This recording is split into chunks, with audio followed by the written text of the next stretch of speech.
On January 1st of this year, we made a major announcement when we added Porsche as our newest partner.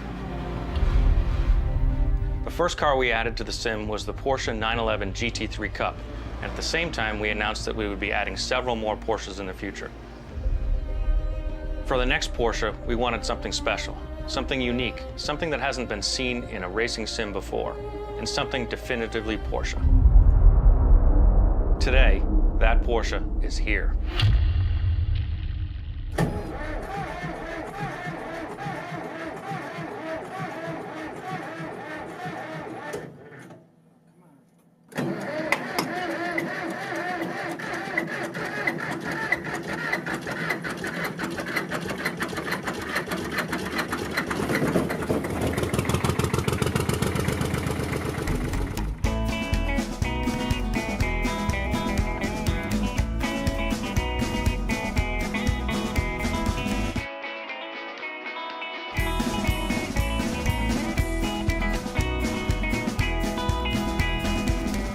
So here we are in northern New Hampshire where we found the perfect diesel Porsche. It's a model P133 and we're super excited to be able to scan it today. That should take us about 8 hours or so. After that, we'll do photo reference and sound recording. Then we're back to the office to build this sucker. When we're done with this project, we'll have the most authentic tractor ever built. Take that, farming simulator.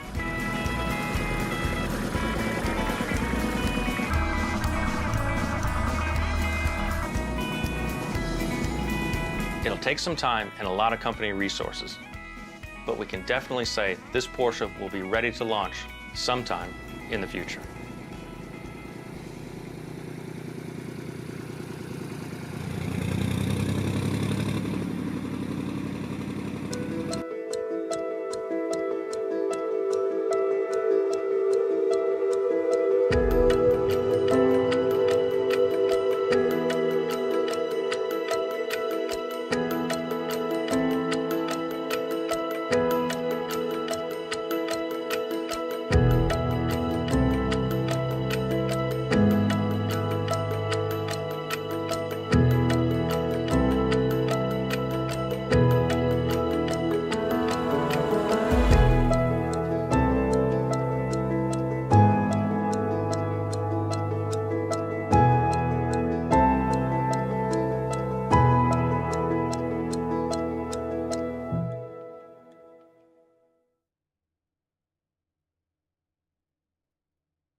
Welcome, race fans, to the final race of the NMNTS 2017 season. We're here for the Robert Lindgren Memorial at Homestead-Miami Speedway.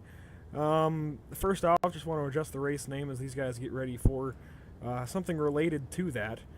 Unfortunately, a driver in the PSI TV family and the NMNTS family in general lost a family member this morning.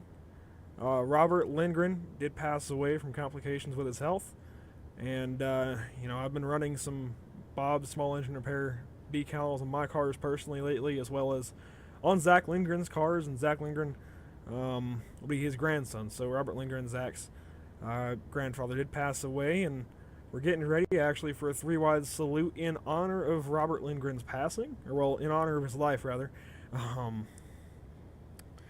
And you know, I've been friends with Zach a while here, and that's why he's been in the booth a lot.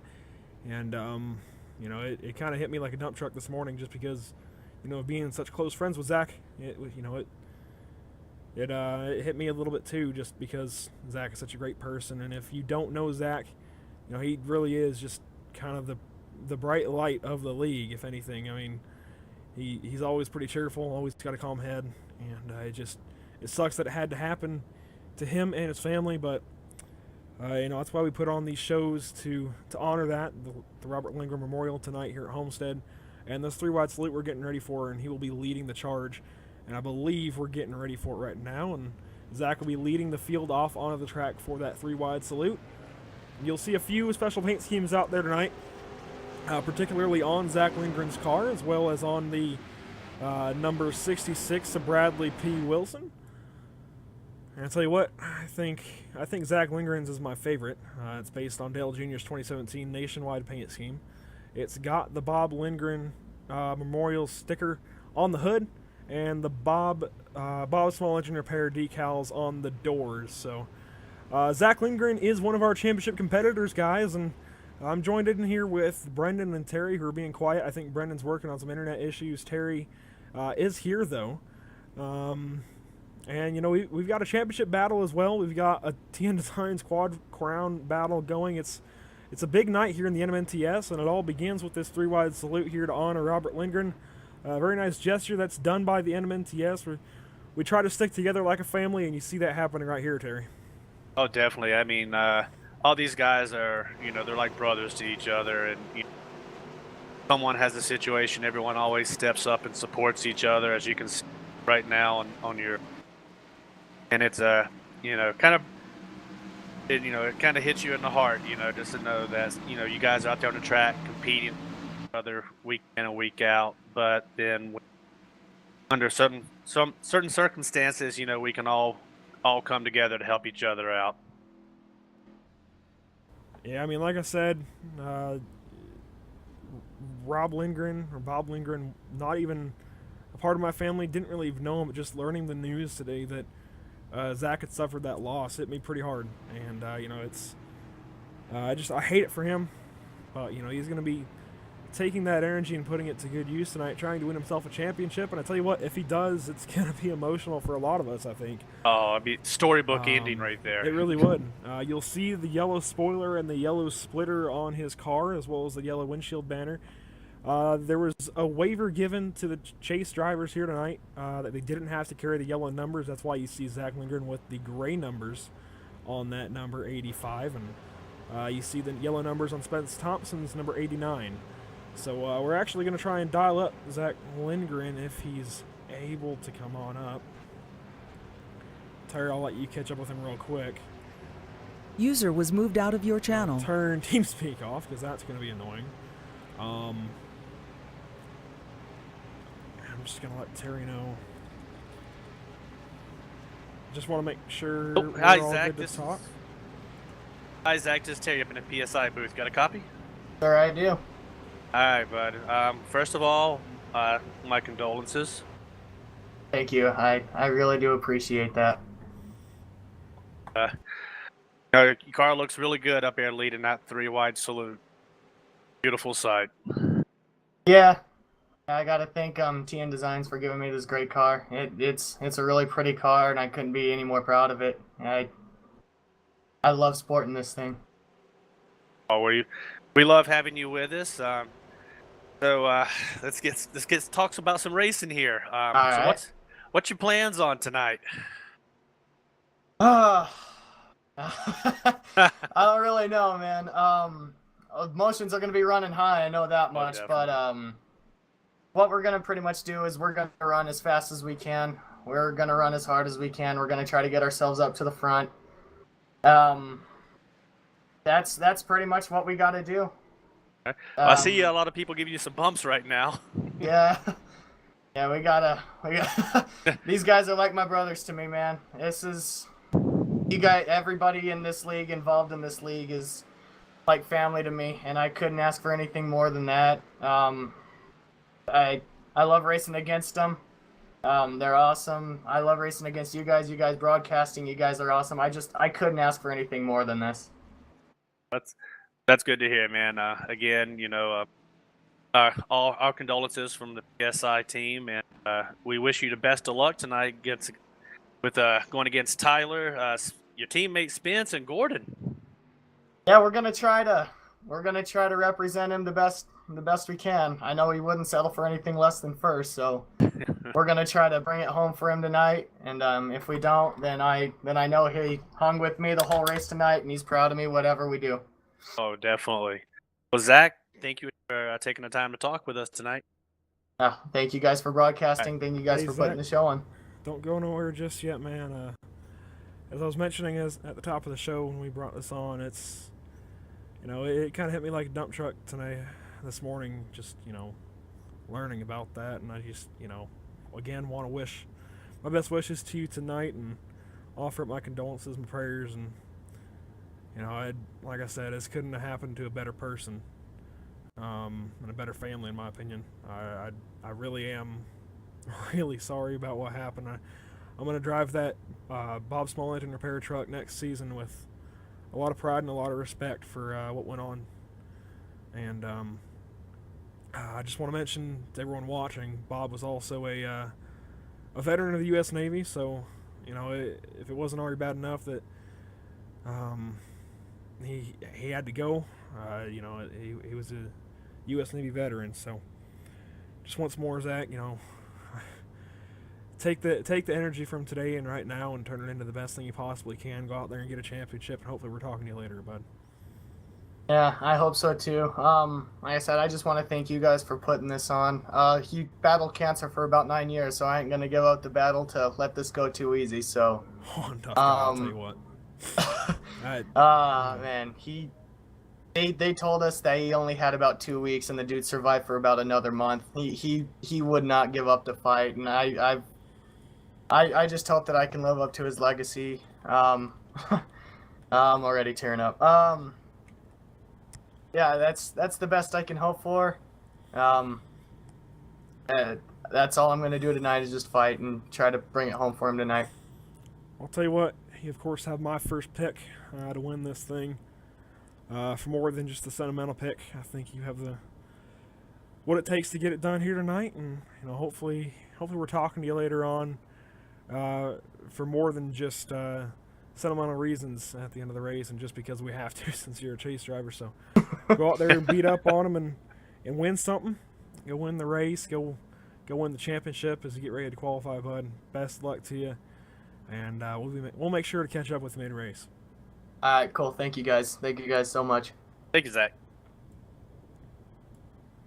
Oh, and actually, I just put him in the wrong channel. We'll move him down there. Tell you what, I started getting a little choked up there talking about Zach and his grandfather. It's just, we all at least have an idea of what it's like to go through that, and I can't imagine what Zach is going to be going through just in his head tonight. This is, it's a mind game, any kind of racing, and this kind of racing even more so because he's battling for a championship, and he may not always be in control of the situation, so it's going to be a mind game for him, and there's going to be a lot in his head tonight. So I really hope he can just sort it out and get this thing done for more than just the reason that more than just him being my friend. So anyways, past the choking up pre-race, we're getting ready for a championship battle here, Terry. We've got 4 guys who have a great chance to win it all. Gordon Larson Jr. coming in the 00 car for HRL. I'm honestly not sure what that team abbreviation means. We'll have to ask him when he comes up.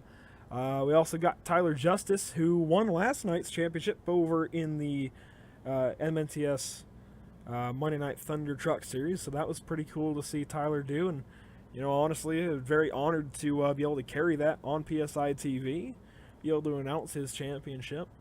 We also have, as we mentioned, Zach Lindgren in the number 85 coming into tonight with a shot at the championship. And we also have Spence Thompson coming into tonight with a shot at the championship.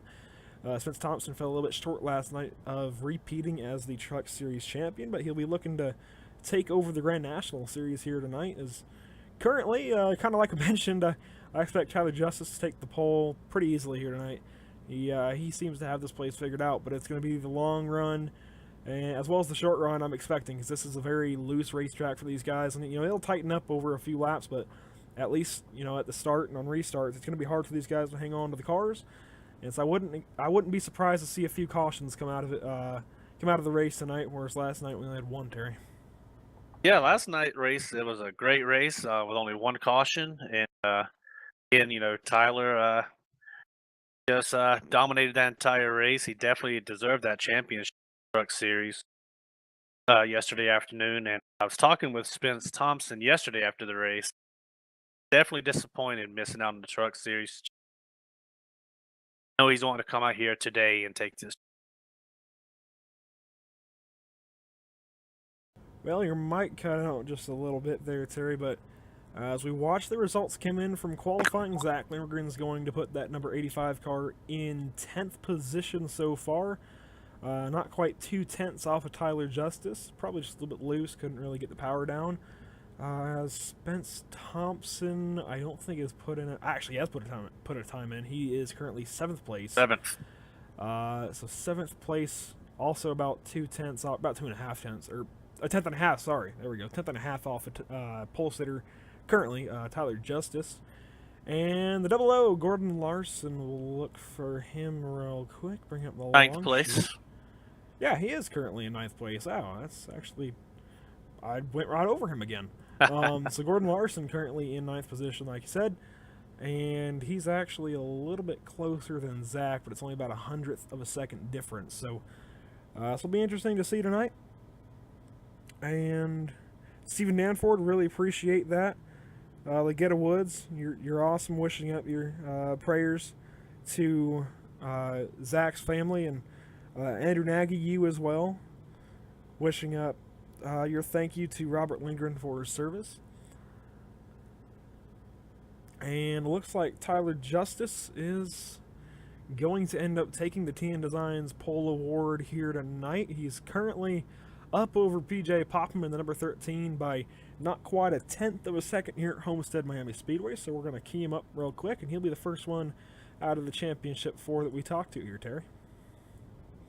We're talking to him. Tyler Justice, this is Andrew in the booth. Do you have a copy? Yes, sir. Well, Tyler, I don't think you have the poll wrapped up quite yet. I think we still have a couple more minutes of qualifying, but we'll mark you in there for now as the TN Designs Pole Award winner. So congratulations there if you do get it. If not, you're at least the fastest of the championship 4, and I can't say I'm surprised after last night's dominating performance, leading almost the whole race, and most of the time by at least 10 seconds. So, it was a very dominating performance. Are you looking to back that up tonight? Do you think you can? What are you looking to do here? Oh, yeah, definitely. Looking to back up what I did last night. I feel real confident at this track, so hopefully we can keep it up front if we do get the pole here. And I feel like this race is not going to go as green as last night's did. This track's definitely a little slicker. I feel like there's going to be a couple more cautions, so strategy's going to be a little different in this one. So just going to have to work through that, and maybe we'll find ourselves up front at the end and in position to do a championship again, hopefully. For sure, man. I think we have to mark you down as the favorite after seeing you really dominate most of 2017. Unfortunately, not all on PSI TV, but what we have caught on PSI TV has been kind of a dominating performance overall. Just seeing you win races here, and you were able to commentate with us on Sunday night, so got a different winner for the last little while up there in the ARCA series. But it's been nice watching you racing against you all season. It's sad that the season's coming to a close, but all good things must come to an end, I suppose, and we also got 2018 to look forward to. So best of luck to you here tonight. I won't lie, I think the sentimental favorite is kind of going to be Zach Lindgren, but in the back of my mind, it would be pretty cool to see you sweep the Truck Series and the Grand National Series. So best of luck to you here, Tyler, and hopefully we'll talking to you later on. All right, I appreciate it. Good luck, Tyler. Thank you, Terry. And that was Tyler Justice, currently coming into tonight as the #1 seed for the championship. Now we're going to bring up Gordon Larson Jr. in that 00 machine. We're going to give him a chance to make sure he knows he's about to get interviewed, just so, weird things don't bleed over. And this one I'll give to you here, Terry. I appreciate that. Hi, Gordon Larson. This is Terry up in the PSI booth. Do you have a copy? Yeah, I got you. Excellent. All right, buddy. Well, this is it. You ready to go get the championship? Yeah, I'm gonna do my best. It's a little slick out here. Yeah, I went out there and ran some practice laps with you guys, and I think I tore about 3 cars coming out turn 4, so it's best for me just to come upstairs. Yeah, it stays green. I think we'll do real good. Just gotta take it easy and see how it plays out. Your plan tonight just going to be kind of ride back to see what happens, or you going to head up front and just try to get the lead and go? I'm gonna try to stay closer to the front tonight. Do my best, but also I think tire wear is gonna be a problem here tonight. All right, well, Gordon, I wish you the best of luck tonight. I appreciate it. Y'all All right, have fun bud. up there in the booth. Thank you, sir. Also want to wish you some luck here from myself as well there, Gordon. Going to be a lot of fun to watch you battle for it tonight. I appreciate it, Andrew. Oh, and real quick, Gordon, before you go, what exactly does HRL mean, just so we can get that out there? It's basically the last. It's all of us are the letter of our starting with our last names. Okay. That makes sense. We're a little slow up Heisa here. Robinson Larson, that makes sense. All right, 10-4. Yeah, Larson Learman. We didn't want to put 2 L's. We just kept it with 1 L. Okay, I got you now. That makes sense. All right, thank you for that clarification there, Gordon. And best of luck to you tonight. Thank you, guys. Again, that was Gordon Larson Jr. Terry, I'll let you bring up Spence Thompson as well, and then I'll bring Zach back in here for one last time. Sure, give me 1 sec.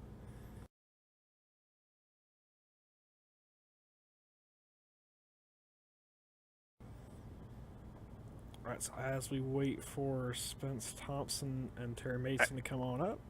All right, I'm getting ready to pull a spin. All right, Spence Thompson, this is Terry up in the PSI booth. You have a copy? Yes, sir, Terry. Go ahead, man. Good. Good to talk to you, buddy. Excuse me, I'm choking up here. All right, man. So I know last night was definitely a heartache for missing out on the NMNTS Truck Series championship. But what are your plans for this afternoon? Well, this afternoon, man, I mean, definitely to try to get back the one that we lost last night, man. I mean, it's definitely going to be another uphill battle tonight for this team, though, tonight. But we're prepared for it, though, man. We're as good as ever.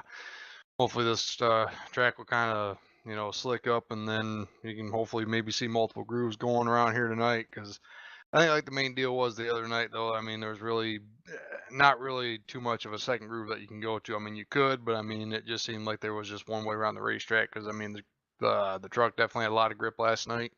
But hopefully we find ourselves kind of slipping and sliding out there a little bit, try to drive a little finesse, and then hopefully maybe have a better shot tonight to try to win the title. Well, Spence, I definitely wish you the best of luck taking the championship for this afternoon.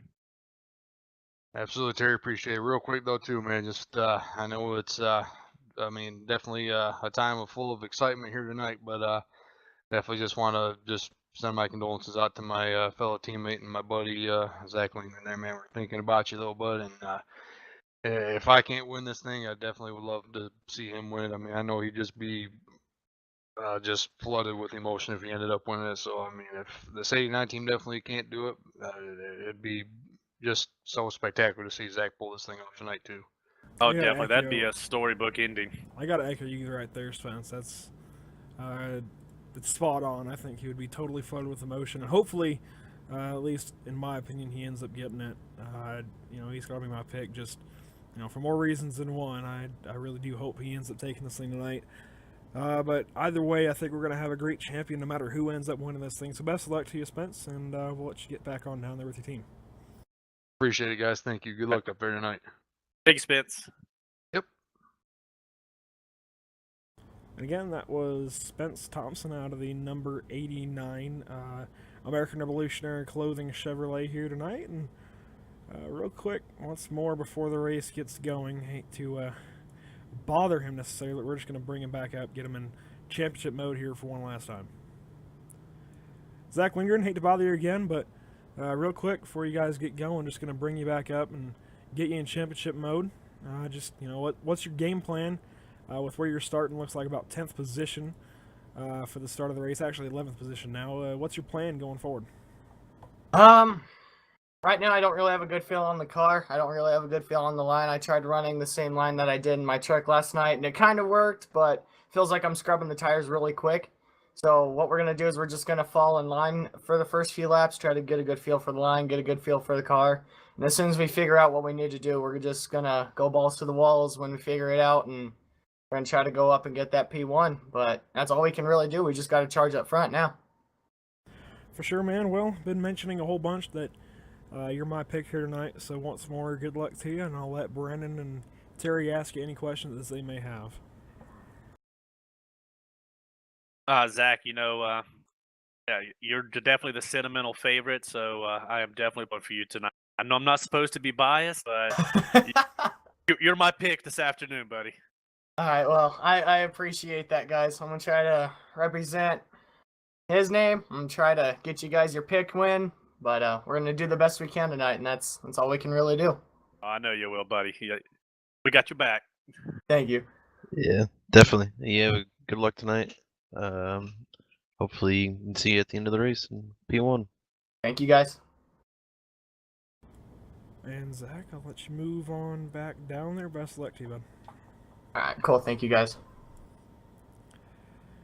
And real quick before we get going, just want to remind you guys that we have 3 commentators here tonight. Last night I was kind of on my own as Brendan Elshoff and Terry Mason were both racing, but thank you guys a bunch for joining me up here tonight. Brendan Elshoff out of the number 61 Napa Chevrolet for Daniels Cardinale Incorporated last night, and Terry Mason out of the number 75 from Riot Racing last night. I believe Project 9 line was on the car for that race. So thank you guys for coming up.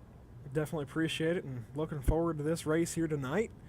Also want to remind the viewers that if you haven't liked the page yet, we just actually eclipsed 900 likes on the Facebook page in just about 2.5 months of operation, so that's awesome. We're almost to 1,000, but please do, if you haven't already, like the page, give us a rating, whatever you want to do there. Just helps us, even if it's a 1-star rating. You know, it's something to learn from. Obviously, if we're not doing something right, we want to know. And this is actually a perfect chance to go through the starting grid and some paint schemes here, guys. Yep, let's do this. So starting off on the pole, the TN Designs pole winner will be your one of your championship contenders, Tyler Justice, in the number 7. Starting off next to him in second place is going to be PJ Popham in the 13 AC Delco Chevrolet. In third place will be the unsponsored number 77 at Cody West. To the outside of him in row 2 is going to be Bradley Wilson in the number 66 Bob's Small Engine Auto Repair Toyota Camry. In the 5th position on the inside of row 3 will be Mike Bruno in the SimSpec Chevrolet. To the outside of him will be David Heiza in the PPG Automotive Finishes number 62 Ford Mustang. On the inside of row 4 will be Spence Thompson, one of your championship contenders in the number 89 American Revolutionary Clothing number 89, I said number 89, but Chevrolet Camaro. To his outside, on the outside of row number 4, will be the number 09 of Aiden Young in the Sun Energy 1 Chevrolet Camaro. In row number 5, Trevor Harmon will take the inside of the number 29 Navy Chevrolet. And to his outside will be another championship contender, Gordon Larson Jr. in the 00. Looks like a Dale Jr. throwback on that car.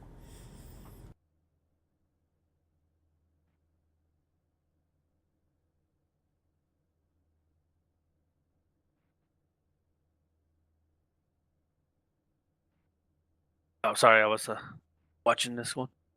Starting in 11th place, we have Zach Lindgren. 12th place, we have Jason Alexander, number 5 car.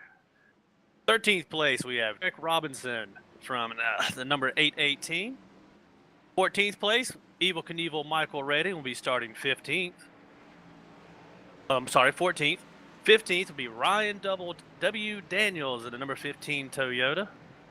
16th place will be Ronald White in the number 99 Toyota as well. And starting 17th, we have Corey Walters in number 12 Chevy. And to his outside, we have Jason Burgess at number 23 Toyota. And starting 19th, Justin Richter, I'm probably slaughtering his last name, in the another number 97 Chevrolet. And to his outside, we'll have Kenneth Yuntz in a number 72 Chevrolet. And I hate to cut off the rest of the field, but we're coming to the green right here, so we're going to unfortunately skip the back of the field. There's a few guys back there, not too many actually, but as we come to the green here, Tyler Justice has control of the field, just waiting on the green flag, and green flag is out. Tyler Justice off and away, and he is your pole sitter and current leader, only through about 100 feet here in the Robert Lindgren Memorial. But he's going to pull away down on the inside of turn number 1 and 2, and actually kind of slid up there right in front of PJ Popham as he tries to get a run out of turn 2 here, Terry. Oh yeah, definitely. Looks like the top 4, they're starting a single file up here in the back straightaway. Kind of watching the battle here between Bradley Wilson and Spence Thompson with David Heisa to the outside of them, coming out of 4. I got a feeling a lot of these cars are just going to try to get in line, just try to get your tires warmed up and kind of turn some laps for a little while. Yeah, you know, I'm pretty sure a lot of these guys are just going to try and settle in here. It's very loose conditions out here at Homestead-Miami Speedway tonight. Pretty hot track and pretty warm weather conditions. So, Brennan, I think you might have got a chance to practice a little while earlier. I know I did as well. Brennan, how do you think the start of this race is going to go? Well, I have to say I definitely think it's going to be about tire management if we stay green here. A lot of drivers we heard complaining about the tire wear. But other than that, I think as long as you keep your car clean, you should be able to make it through to the end of the race. Yeah, you know, I think it's going to be a battle of just making sure you don't run those tires off too early, because it's an easy thing to do. You might not think you're scrubbing speed out of the tires and scrubbing overall wear out of the tires, but it's pretty easy to do. And actually, we see PJ Popham trying to get up there and challenge Tyler Justice for the lead. That's something we didn't see anybody do last night in the Truck Series race, but PJ Popham trying to make easy work of that number 7. And, I mean, he's got a couple of visitors right behind him, even Cody West not going anywhere, Mike Bruno also in the picture. Yes, Yeah, definitely. Oh, go ahead. Yeah, definitely. I'd agree with that. And I almost wonder for a lot of these drivers in the back of their mind, if they ran last night, how we went. About 85% of the race, green flag the whole way. So I wonder if being more conservative at the beginning to keep your car clean is in the back of their minds right now. Yeah, you know, I'd imagine especially this Championship 4 are going to probably be running the bottom side of the racetrack. We see Tyler Justice doing just that currently, running the bottom side rather than getting up next to the wall. But I think the fastest line overall throughout the night, as we see a group in the back come off the wall, is going to be running the wall. I don't think you can get around that. I think just Homestead's nature is going to be, you know, you want to run higher up to be faster. There's more banking up there and generally less rubber, so a bit greener racetrack to get your tires to grip. You know, sometimes the rubber helps out, but sometimes it also tightens you up a little too much. So, you know, loose is fast, and I think these guys are going to have to visit that top side to try and find a little bit of speed and also a little bit of lack of grip in order to have some grip. And that's kind of what it looks like PJ is doing, especially in 1 and 2. I'll notice Tyler is running about the middle of the groove, middle of the track. And I'll see PJ is running up on a higher line, and he does that coming out of 4, trying to get that momentum going down the front straightaway. And as we go on board here with Bradley Wilson, kind of right in the middle of this front end line, there's about 6-7 cars just in a line up at the front. They're running a few different grooves throughout the corners, but down the straightaways, they're in just this line, and they're pretty similar to each other as far as the corner or the line they run. Even in the corners, they're kind of just floating to the middle, whether they enter high or enter low. It seems like the middle of the track is where these cars want to go naturally, and I know Bradley Wilson's probably just going to be hanging on for dear life most of this race. It sounded like he wasn't too happy with the car in turns 3 and 4, and maybe kind of just wants to settle in, try and find something out. Actually, he visited that top side of the turn 2, so we'll see what he does. I think Bradley Wilson may be someone to watch. He generally has a pretty good idea of how to run a long race. Actually, Aiden Young getting right on his right rear there through turns 3 and 4. That was a pretty close move there from Aiden Young in the 09. Definitely. I thought he caught right up on his bumper, and I'm glad it didn't take air off the spoiler on Bradley Wilson's car. I could have seen him around. And just behind this battle, we're going to see Zach Lindgren. We'll be talking about him all night. But Zach Lindgren in the number 85 Bob Small Engine Repair Ford, almost said Chevrolet, currently running in the 8th position after starting 11th.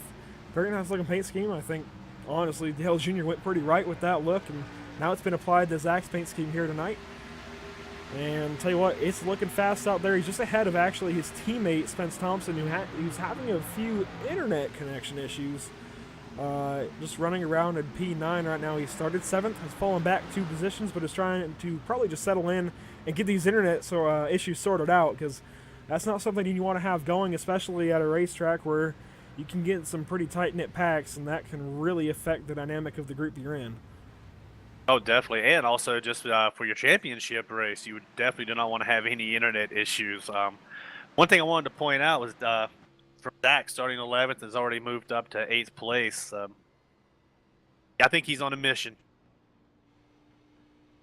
Yeah, for sure. He's definitely trying to get going somewhere in that number 85 Ford Mustang. He's looking pretty decently quick, actually. It looks like he's starting to stabilize out with the rest of the field, and I think if he was to be up at the front for a restart, he might actually have a shot at just maintaining his losses to Tyler Justice and maybe keeping with Tyler Justice for a little while, but Tyler's starting to pull away from PJ Popham in 2nd place. We'll move back up to the leader here, Brennan.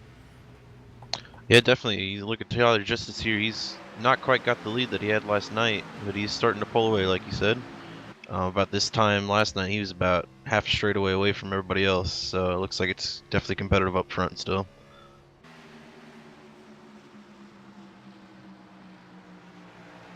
So Terry, I want to get your opinion on how these cars are going to change over the long run. We know they're probably going to tighten up a little bit just because the tires won't be able to put down the same power as they were before, but in general, what do you think these guys will have to start doing as the run goes on?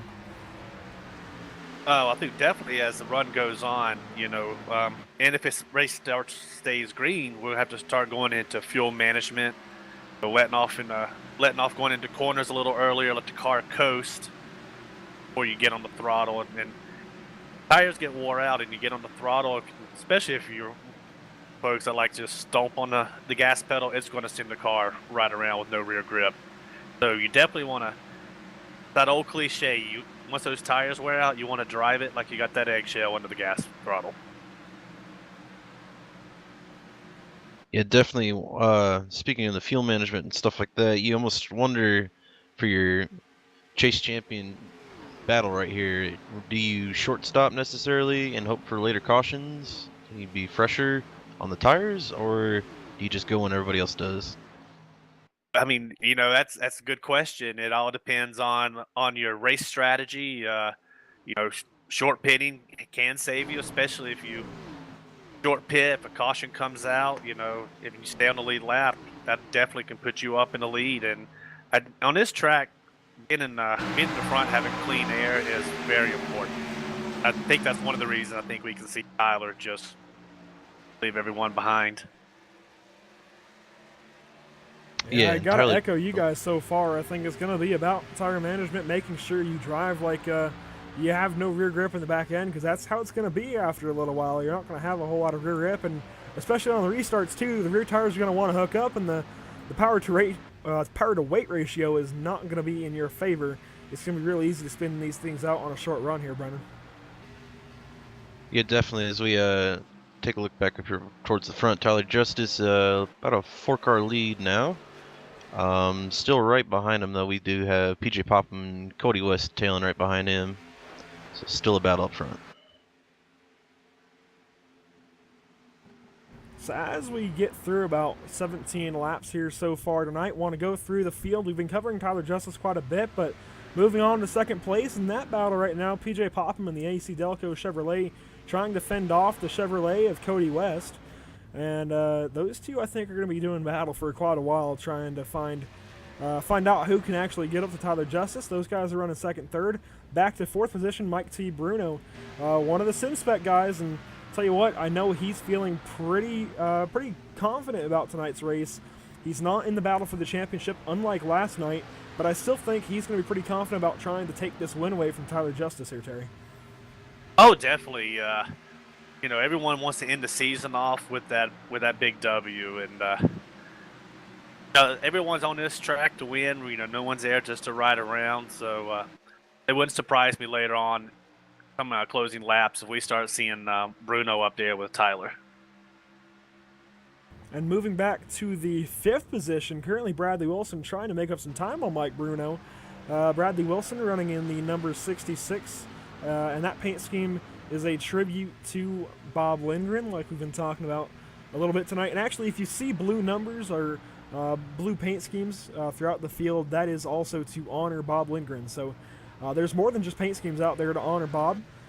Very nice gesture, as always, with these guys. You know, we saw it earlier in the season, unfortunately not on PSI TV, but in the league, a nice gesture back at Michigan in the Truck Series for Ron Miller. So these guys are no stranger to honoring a family member of one of the other league members, and we're seeing that tonight. But moving back to 6th position, actually, David Heiza was eliminated last week at Phoenix International Raceway, currently running in the 6th position, and you know, it's kind of a shame that he was eliminated because we're seeing him running up almost in the top 5 already here tonight, Brennan.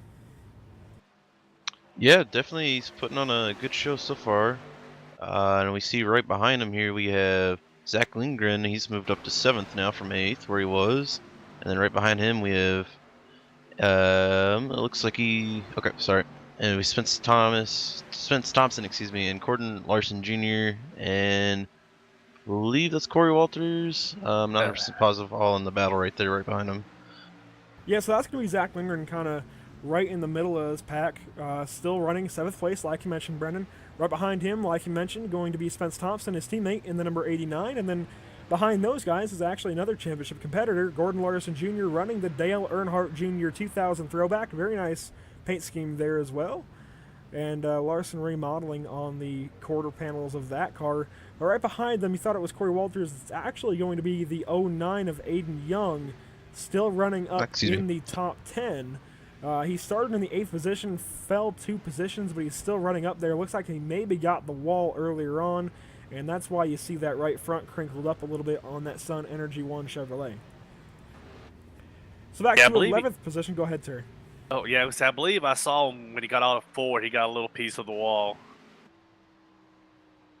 So moving back to the 11th position currently is going to be Corey Walters in the number 12 Texaco Haviland Chevrolet. Out of that MRM stable, he's actually one of the highest of the MRM affiliated drivers, but he's ahead of a couple of his teammates actually as he goes to work on the number 09 of Aiden Young. Just behind Corey Walters, though, just behind this battle actually, is going to be Jason Alexander. He did make the chase at one point, and you know you still have the chase banners on that car. Not necessarily required for him tonight as he's been eliminated. He is not in the championship battle, and he actually ended up finishing 2nd place to you, Terry Mason, in the ARCA series. So you know, he's no stranger to kind of trying to play the underdog, but he's not playing underdog tonight, unfortunately. He has been eliminated from the chase already, but his teammate Michael Redding starting to try and do battle with him as well.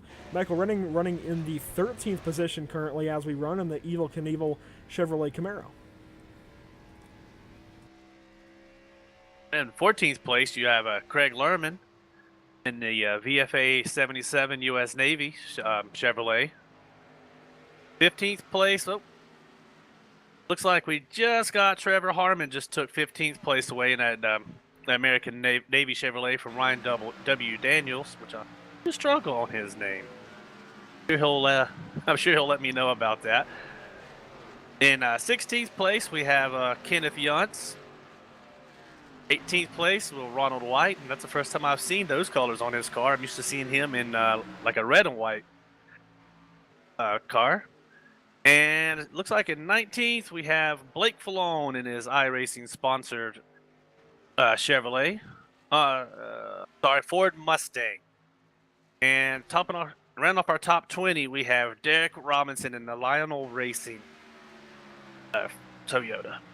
Excuse me, mouth got dry. And so Alrighty. in 21st, we're going to have Billy Hargrove in the number 22 Notre Dame Chevrolet. And Billy Hargrove, one of the nicer, older crowd there. He's probably just trying to make laps. We always talk about him, or at least I'll try and always talk about him in these NMNTS events. He's got a good set of, he's got a good head on his shoulders. If I can never get that out of my mouth, jeez. You know, he generally just wants to stay out of the way and try and run some laps and get experience and always try and get better. So a bit of a nod to him. And Brendan Elshoff, I'll let you get 22nd.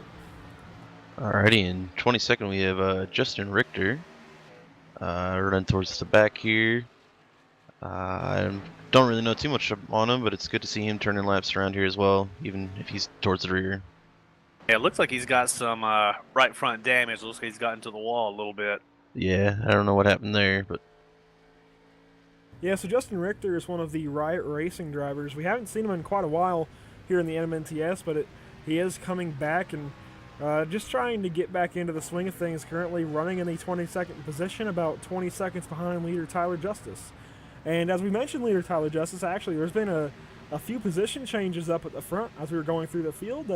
Mike Bruno has now taken over the second position from PJ Popham, and he actually got by Cody West a little while ago as well. Cody West has fallen all the way back into 5th position, and now I do want to mention Spence Thompson into the 6th position, so that's big as far as the championship goes.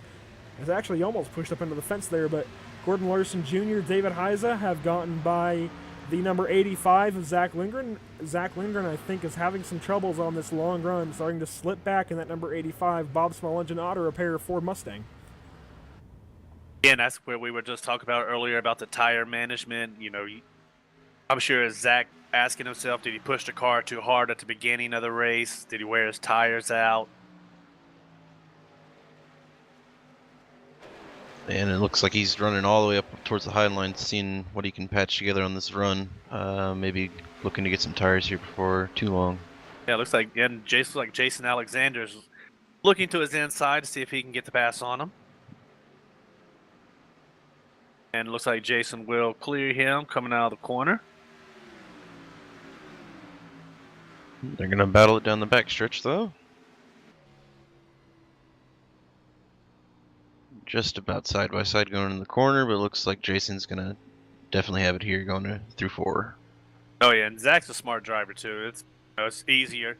Sometimes it's smarter just to let the guy go that's inside of you, because when you're side by side, you're actually running a little slower. So it's just easier just to let them go and tuck in behind them.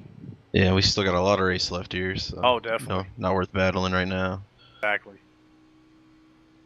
Yeah, as you guys mentioned, Zach Lindgren probably just going through his head, trying to diagnose the issue in the number 85. I think he's probably just run the tires off it a little bit. Looks like he was pushing a little while earlier on, right at the start of the race, trying to push up to the lead, or at least as close to it as he could, and now he's starting to fall back. I think just a matter of pushing the tires a little bit too hard, and emotions probably running strong in the head of the number 85 driver, and he probably just got a little bit the better of himself, and I think he's just going to have to kind of pace himself a little bit better on the long run, but we'll see him probably try and adjust for that. I know he'll do everything he can to try and figure out exactly what he did wrong here, and he'll do his best to adjust that, so I wouldn't worry about him too much as laps wear on, but he's definitely experimenting, searching for grip everywhere he can, down to the bottom, up to the wall, through the middle of the racetrack, everywhere Zach Lindgren looking for grip. I just want to bring attention again to the front of the field. Tyler Justice now has Mike Bruno right in his mirror. Mike Bruno has run him down from about a second and a half, I want to say, back from Tyler Justice, all the way back up to Tyler Justice on the long run here. And Mike started 5th place. He didn't start right up on Tyler, so Mike is definitely running the number 7 down, and looks like he's going to be challenging him for the lead here pretty soon. Oh, yeah, I've definitely seen about 2 or 3 more laps. You'll see Michael will be caught up to Tyler. And I remember looking at my relative earlier, the number 19, he was actually almost about 2 seconds behind Tyler and caught him up that quick. So same thing with Tyler. Did Tyler run a little too hard and use up his tires? And I've raced a lot with Mike, and Mike's probably one of the best out there with conserving tires. Yeah, and we're looking at what I'd call just about 10 laps or so before we start to see pit stops, I think. I think we based actually off the fuel. We actually got 2 cars on the pit lane right now. We have Billy Hargrove and Jason Burgess are making green flag pit stops. Okay. I think we mentioned something about Hargrove having some damage, so I wonder if he's working on that at the moment. He is. I'm watching this pit stop right now. Looks like he's staying in this pit box to pound out that right front fender. Ah, okay. And as we mentioned, Go ahead, Brennan. we mentioned earlier with Zach Lindgren possibly struggling with the tire wear right now, he would be possibly a good candidate to go for a short stop maybe and change up the pace with the rest of the field. So there was a big moment just a couple of laps ago with Jason Burgess, and I want to try and get a look at this. He was battling with the number 11 of Blake Falone, and it looks like out of turn 4 something may have happened. I don't know if it was driver produced or well, I should say produced with the number 11 of Blake Falone, but Jason Burgess ended up coming into the pits. He actually ended up missing his pit stall, backed up, missed it again, and had to pull back into his pit stall. Coming out of turn 4 here, this is where we'll see the incident. I think Jason just, got loose, got up into the fence, and I don't think that's anything Blake Falone did. It definitely is not. So Jason Burgess having a bit of a slip up there, and that's put a lot of damage on the right side of his Toyota Camry. And he did come in and pit for it. We'll actually watch him as he comes through the pits here. He had a moment in the pits too, so certainly not what Jason Burgess was wanting, but he'll end up missing the pits, his pit box twice coming through here. Actually went through the grass trying to get into the pit stall, or trying to get into the pit road rather, so definitely bad news bears for the number 23 there. And to mention with Homestead, when you go through the grass there, you're going to get an unsafe pit entrance. That's an additional 15-second hold, as well as missing the box. That really sucks for him. And here's where he'll miss his pit box. He slides through it. Actually, no, he didn't slide through it. I think he was leaving and tried to fix the car more, but he couldn't, so he actually probably had to roll back around and get repairs done, or he just rolled out of the pits and went with it. But I think we may have a driver coming through the pits, and that is going to be Ryan Daniels exiting the pit lane right now. It looks like he came in, got 4 tires and fuel, got some damage repaired in that Gale Toyota Camry, and will be on his way. And now actually back up to the front of the field, Mike Bruno has fallen off by an entire second since we last saw this battle, and he got into the fence. Oh, no. Uh-oh. Oh, I was just watching Michael Redding come in on his pit stop. He ran off the road into the grass.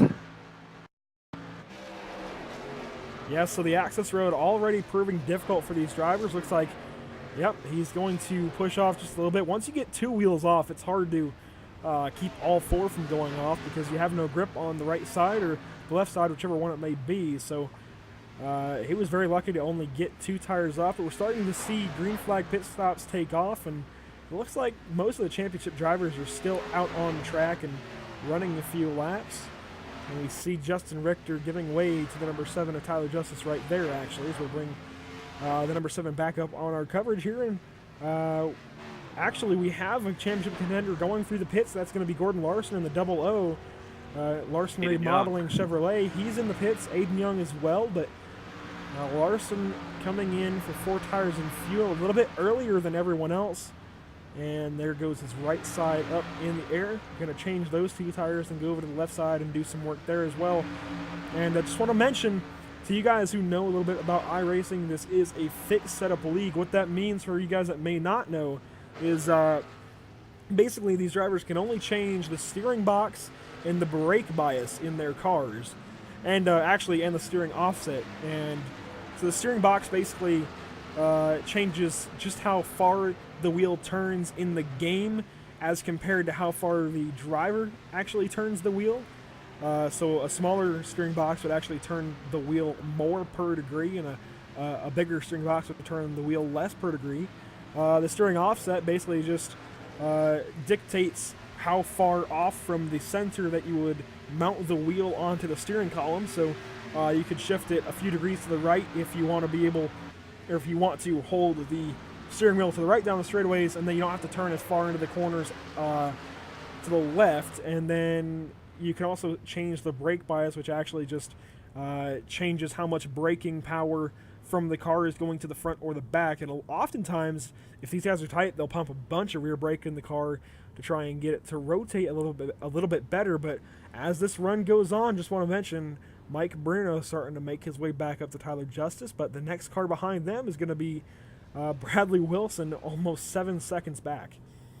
Yeah, I was worried about that damage that Mike Bruno received when he hit the wall, but it doesn't look like it's really slowing him down too much. At the moment, he's actually still gaining on Tyler Justice, so definitely I think still competitive with Tyler Justice at this moment. And I think part of that is actually going to be that Tyler Justice definitely got into the wall himself. He's got a bunch of right front damage to that number 7 Chevrolet. Doesn't look like it's affecting the side of the car too much, so that's pretty much just a matter of straightening out the right front fender, and he should be good to go and still be plenty competitive. Obviously, he's still leading and trying, and actually currently pulling away a little bit from Mike Bruno once again, but I think these guys are going to go back and forth. Mike Bruno's got pretty similar damage to the right front. And these guys, I think, are just going to go back and forth whenever they actually do catch each other and start battling.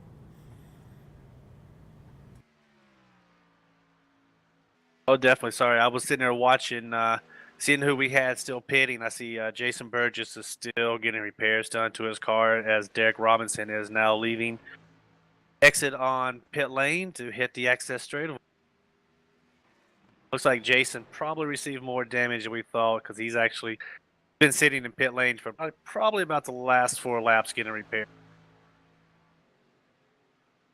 And I'll call attention now to Bradley Wilson and Cody West, these guys battling for 3rd and 4th.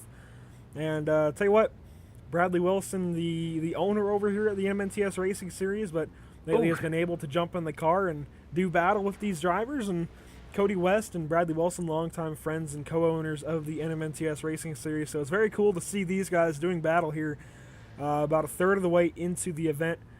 And Cody West going to try and find a way around Bradley Wilson. Won't find it this time, but very nice paint scheme, a tribute paint scheme on that number 66 to Bradley Wilson. And as we continue on through the race, looks like we have the number 29, Trevor Harmon, exiting the pits right now.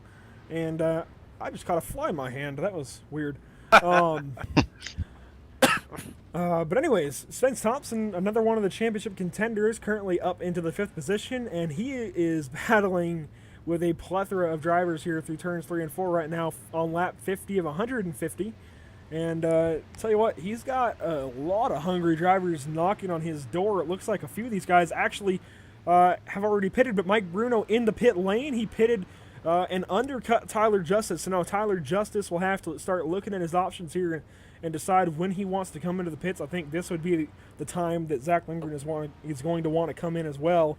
We just hit a third of the race. Spence Thompson's coming into pit. Yeah, we actually, I just thought about it. We're a third of the way through the race. So if these guys can go this far, that means they only have to pit one more time at about a lap 100, 101, and they're good to the end from there. We have Tyler Justice in the pits here, and he actually got himself into the grass a little bit too on pit entry. So strategies taking shape here at Homestead-Miami Speedway for the championship. Tyler Justice a little sideways in his box, but not to worry. The crew will do work on his car anyways. And we'll try to find a camera angle to show this to you. Pretty much everyone came in the pits. Cody West actually overshot his pit stall by just a little bit. Zach Lindgren also in the pit lane. And Zach Lindgren, just want to mention, has not hit the wall yet. So one of the few drivers who hasn't put his wall in his wall in the fence. There we go. I'm doing great. Hasn't put his car in the fence just yet. So that's going to be important as the race goes on. You know, quite honestly, when you get in clean air and you have damage, your car or whatever is damaged will act like a parachute. And under green flag conditions, you don't have a whole lot of time, as we see on Tyler Justice. Not much damage was fixed because you don't have a whole lot of time to try and get repairs done. So, you know, you'll see this case of not being able to fix the right side of the car. It's going to slow him down. Not by a whole lot. I think Tyler Justice will still be able to persist for now, but I think if these guys get on new tires all at the same time and maybe the lead changes hands for a restart, we could see something different happen. And actually, that undercut from Mike Bruno is going to be good enough to get Mike Bruno the lead. Yeah, I can guarantee a lot of these drivers are probably screaming for a caution because they'd love to actually spend a little bit of time on pit lane to get those fenders knocked out. Yeah, and an update on that damage to Tyler Justice. Looks like he possibly had an internet connection issue, because I tried to view back on the replay and it black screened like it does when people have connection issues. So looks like he may have some internet problems. And I just want to mention in the comment section right now, Sam Collins, let's get some good racing tonight, boys. I think we're seeing just that. These guys going green a lot here tonight from Homestead-Miami Speedway.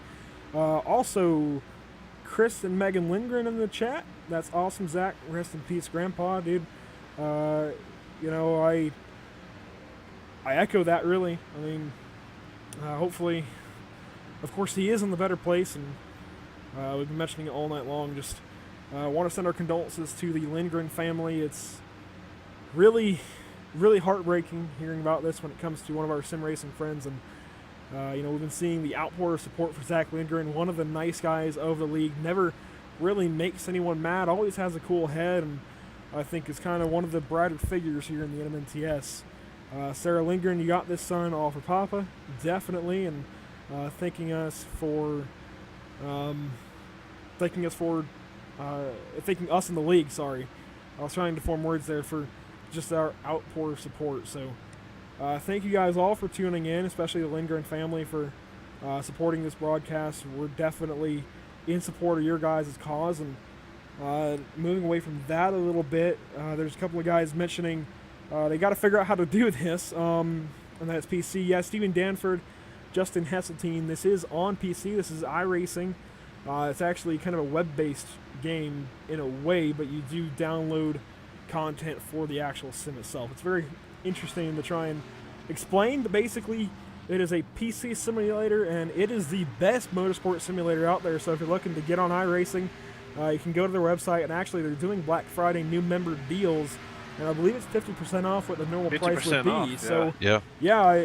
a year would be, I think, just about $55 to register, and 3 months would be probably $15, $16. So somewhere in that range. So it's certainly not bad at all. 3 months gets 3 months for just, I think, $16, $17 is really, really cheap. And you can go a little bit lower, but you know, I'll mention, you know, if you want to maybe register for iRacing, you can contact PSI TV for a reference email. You know, that's always nice. Helps us out a little bit. But continuing on with the race, PJ Popham actually is your leader. He short pitted these guys by about 6 laps, actually, PJ Popham in the number 13, but he's starting to get caught by Mike Bruno as we go on. That AC Delco Chevrolet looking like it's actually got a lot of front end damage. I'm not sure where that came from. That's what I wanted to mention. I didn't see what happened that caused all that front end damage. Looks like it's on lap 53. Yeah, I went back and found it. There was a checkup ahead of him with Ken Johnson and Billy Hargrove, and PJ just had nowhere to go. Ended up pounding into the back end of the number 22. So we'll skip backwards and see that one again, this time from the onboard on the number 13. He comes up, just has nowhere to go really on the number 22 as they're checking up. And right in the back of Billy Hargrove, really hard. That's really going to hurt PJ Popham's performance there. Yeah, we see that he, that lap, the scoring, he's only a second and a quarter behind Bruno, and then Justice is another quarter second behind Bruno, so the bleed's not going to last very long here. Oh no, they're going to catch up very quickly. Yeah, I So that mean, really hurts the Mike strategy Bruno, then. Tyler Justice actually will start doing battle here pretty soon. I'd imagine they've caught each other, and they're going to catch PJ Popham here soon, so this could help Craig Lerman, Aiden Young, some of those guys catch up. They actually pulled the undercut by quite a bit. Ryan Daniels as well, even running about 10 more laps than Bradley Wilson, Cody West, who are around them. So we'll see these guys who pitted early start to fall back over this long run. I think, you know, that's the only thing we can expect is you pit that early and you're going to fall back because you're going to have more worn tires at this point in the race, and we're seeing that now both as a result of the damage and the more worn tires in that number 13. PJ Popham, I'd imagine, will try and put up a small fight but won't really challenge these guys too much. Yeah, I think he's just going to move high and let Bruno have the low side coming onto the straightaway. Yeah, coming off into turns 1 and 2 now. Tyler Justice going to go underneath 13, PJ Popham. I think PJ is kind of just running his line and letting these guys go by. I think he knows he's a lot slower, and they will make easy work of him. And Brennan, I think you had something to say there. I was just going to mention that all your top 3 right now still have some pretty decent damage to the right side of the vehicle, so we'll see if anyone outside the top 3 can maybe move up and get the position. It looks like PJ Popham just tagged the outside wall there again. A little more damage on the right side. Yeah, not having a good night. I think that just goes to show how hard these drivers are pushing these cars. Yeah, definitely. And then to still be competitive out there with a decent amount of right side damage is still really impressive. Heck, I'm not even competitive with any damage. Yeah, I know at my Phoenix race I had just enough to curl the fenders in on the right side, and man, I was just so slow. I was nowhere near a front runner there. Yeah, so I want to mention real quick, something that these guys will have to watch out for is when you get a little bit of right side damage, for some reason it seems to really impact the cooling system on these cars, as the 2 SimSpec drivers are going to look to actually try and spread out. I think Mike Bruno is trying to check out on Tyler Justice right now. He's actually done it by about a second over Tyler, so we may start to see these guys spread out and a lack of a battle go on, as these guys have turned about 65 of 150 laps so far. But it seems to impact the cooling systems on these cars when they get into the fence. Seems like it starts to run these cars a little bit warmer, so that's something these guys will have to keep an eye out for. Is, you know, if they keep pounding the wall into or pounding the car into the wall, it's going to eventually affect the cooling system and probably run the car a little bit hot and start to get on the verge of being a little too hot for these guys to be able to keep running. It is a hot racetrack for these guys tonight. Maybe not too hot. I think we can actually check the weather. We have a smoker. We got a number on that? I'm getting it right now. I just saw it going down the back straightaway. It is number 13, PJ Popham. Yeah, so actually that's pretty topical. I think his motor probably just heated up to the point where it let go. I was just mentioning how eventually the motors are going to heat up to where they can't take it anymore. This is a relatively warm race condition for these guys. It's relatively warm here in Homestead-Miami for the Robert Lindgren Memorial. So with that front end damage, I don't think the radiator was working quite right. I don't think the cooling ducts were working quite right, and unfortunately that's probably going to pull a 13 out of the race for the night. Oh, I believe so. And I've noticed, you know, many times if you have front end damage and you pull into the pits and get it repaired, that you'll still experience some overheating. Yeah, it never quite gets completely fixed back to where it was. So that'll probably be the end of his night. And no fast repairs in this league, you know, probably looking at a good 30 minutes just to get you. Yep. Yeah, I think he knew it was starting to let go, pulled down to the inside of turn 4 and just rode around. Ended up going up in smoke, though, as he came around the access road trying to get to the pits. He actually went off the track a little bit, and that's when the motor finally started smoking, signifying the expiration of that motor. So that damage coming from that checkup with the number 22 and the number 72 a little while ago, going to pull the number 13 out of competition, likely for the night. He may be able to get back out there like you guys said, but the car will not be quite up to where it was, and it won't be quite as fast. And that's heartache for him too, starting up front, been running up front for most of the race. Yeah, definitely. And speaking about our front runners here, it looks like Tyler Justice has worked down to the leader a little bit. It's under half a second. We'll see when they go by scoring. It's just over 3/10, it's about a tenth a lap for him. And another thing to mention is we have Zach Lindgren in 15th. He's actually the last car on the lead lap at the moment.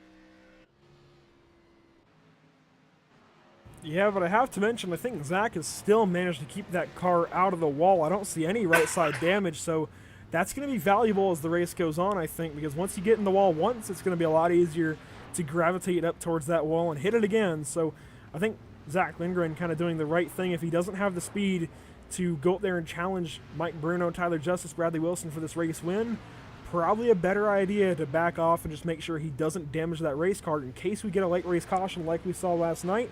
Make sure he's there at the end. Doesn't want to tear that thing up, and actually we have a car on the inside coming into the pits. That's going to be the 52, Ryan Daniels.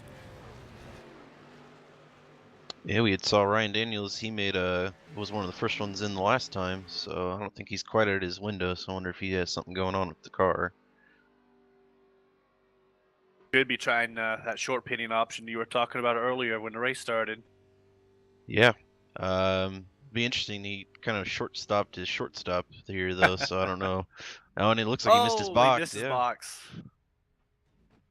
Yeah, I actually pulled up the onboard here with Ryan, and he went right through his box the first time, still trying to get it worked out. Certainly going to be frustrated with this effort for his number 52 team, but I think with a late race caution, he may be able to get back into this event and have a chance to get up there. And yeah, Stephen Danford in the chat saying, loving watching Justice and Bruno reminds me of Truex and Busch on Sunday. And yeah, it kind of is reminiscent, except these two aren't competing against each other for the championship, just for the race win. And of course, the race win, the championship very well may go hand in hand, but the race win not necessary for Tyler Justice here tonight, as he's running with some guys that he isn't even battling currently for the championship. I believe that his closest person he's battling with Gordon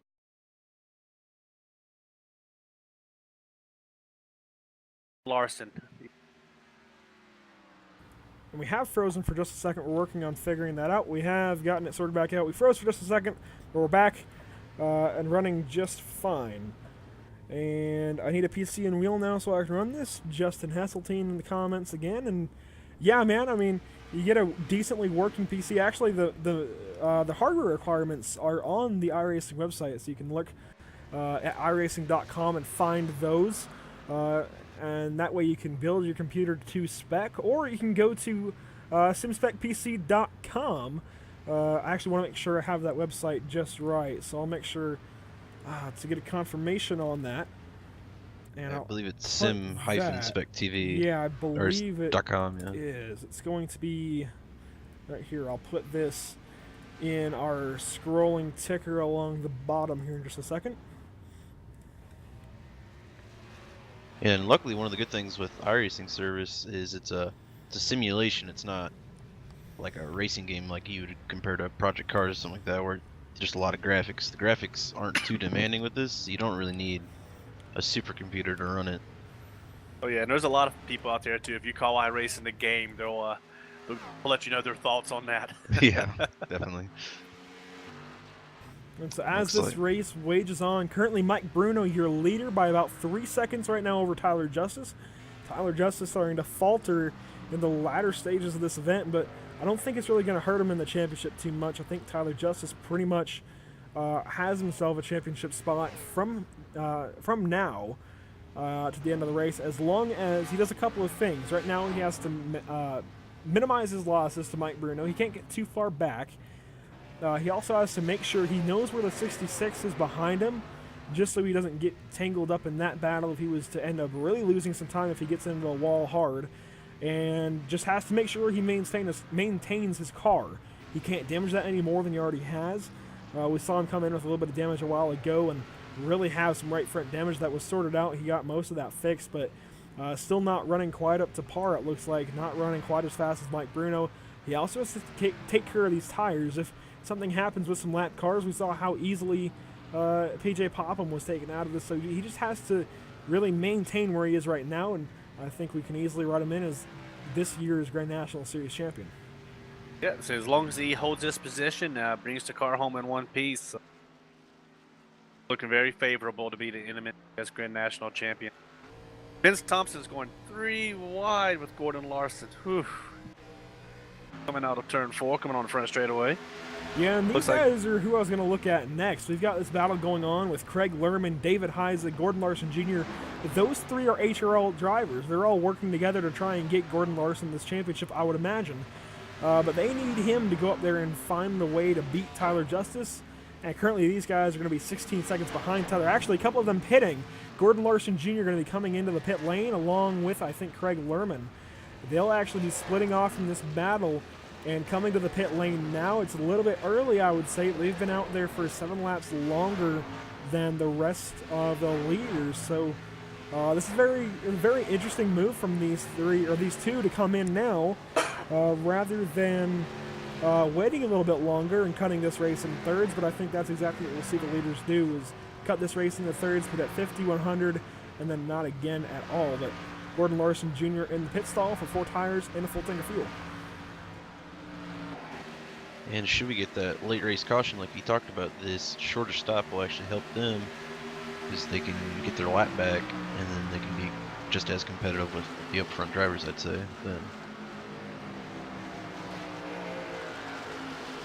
And so currently Spence Thompson now running with David Heiza, trying to stay ahead of that number 62 PPG Automotive finishes Ford Mustang, and doing a pretty good job of running P5 so far from Spence Thompson in that American Revolutionary Clothing Chevrolet. Right now, just trying to maintain what he's got. He's 60. Actually, caution's out right now. We have a caution. And I think that may be... No, I don't know who that is. I think that might be the 818. Actually, no, he had just come into the pits, but he does have a lot of right side damage. It still could have been the 818. So we'll look at the 818 here. I saw him losing some time and in the pit lane with a lot of right side damage. I think he may have been the reason for this caution. He's going to come into the pit lane, or well, the access road, trying to get slowed down in order to make it into the pits, and I think something goes wrong here. I'm not sure what. He actually ends up clipping the barrels. I don't think that was our reason for the caution, though. Yeah, I wouldn't think that would bring out a caution flag. Yeah, I'm trying to spot someone who doesn't look quite in place, but I haven't found anything yet. Just crash keeps taking me to the 8.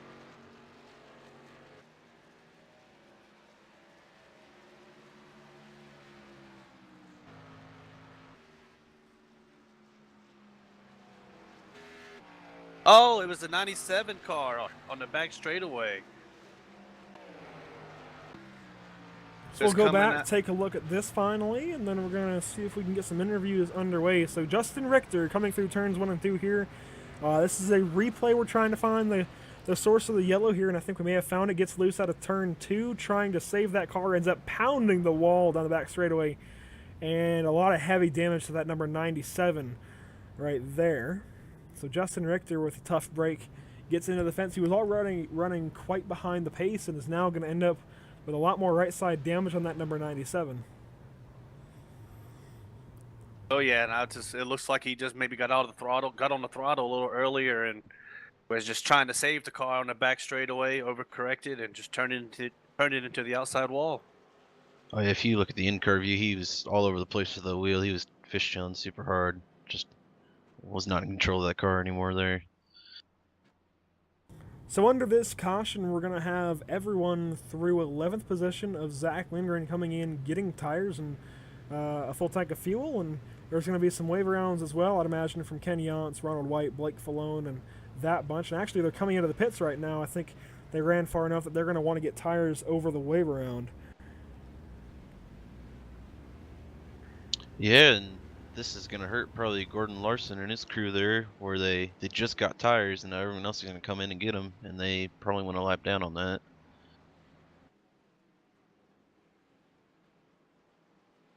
Yeah, definitely probably think they're going to go out there. They'll definitely get the wave around, but everyone else in front of them is going to have fresher tires.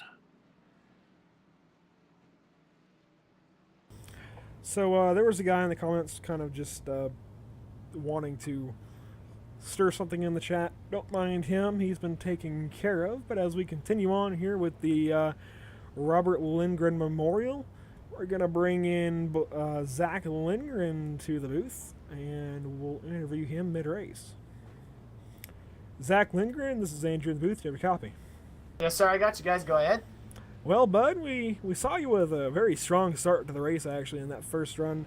Made up a lot of ground from starting 11th all the way up to about 7th or 6th position, and then you started to fall back. So what went on there? What caused you to start falling back?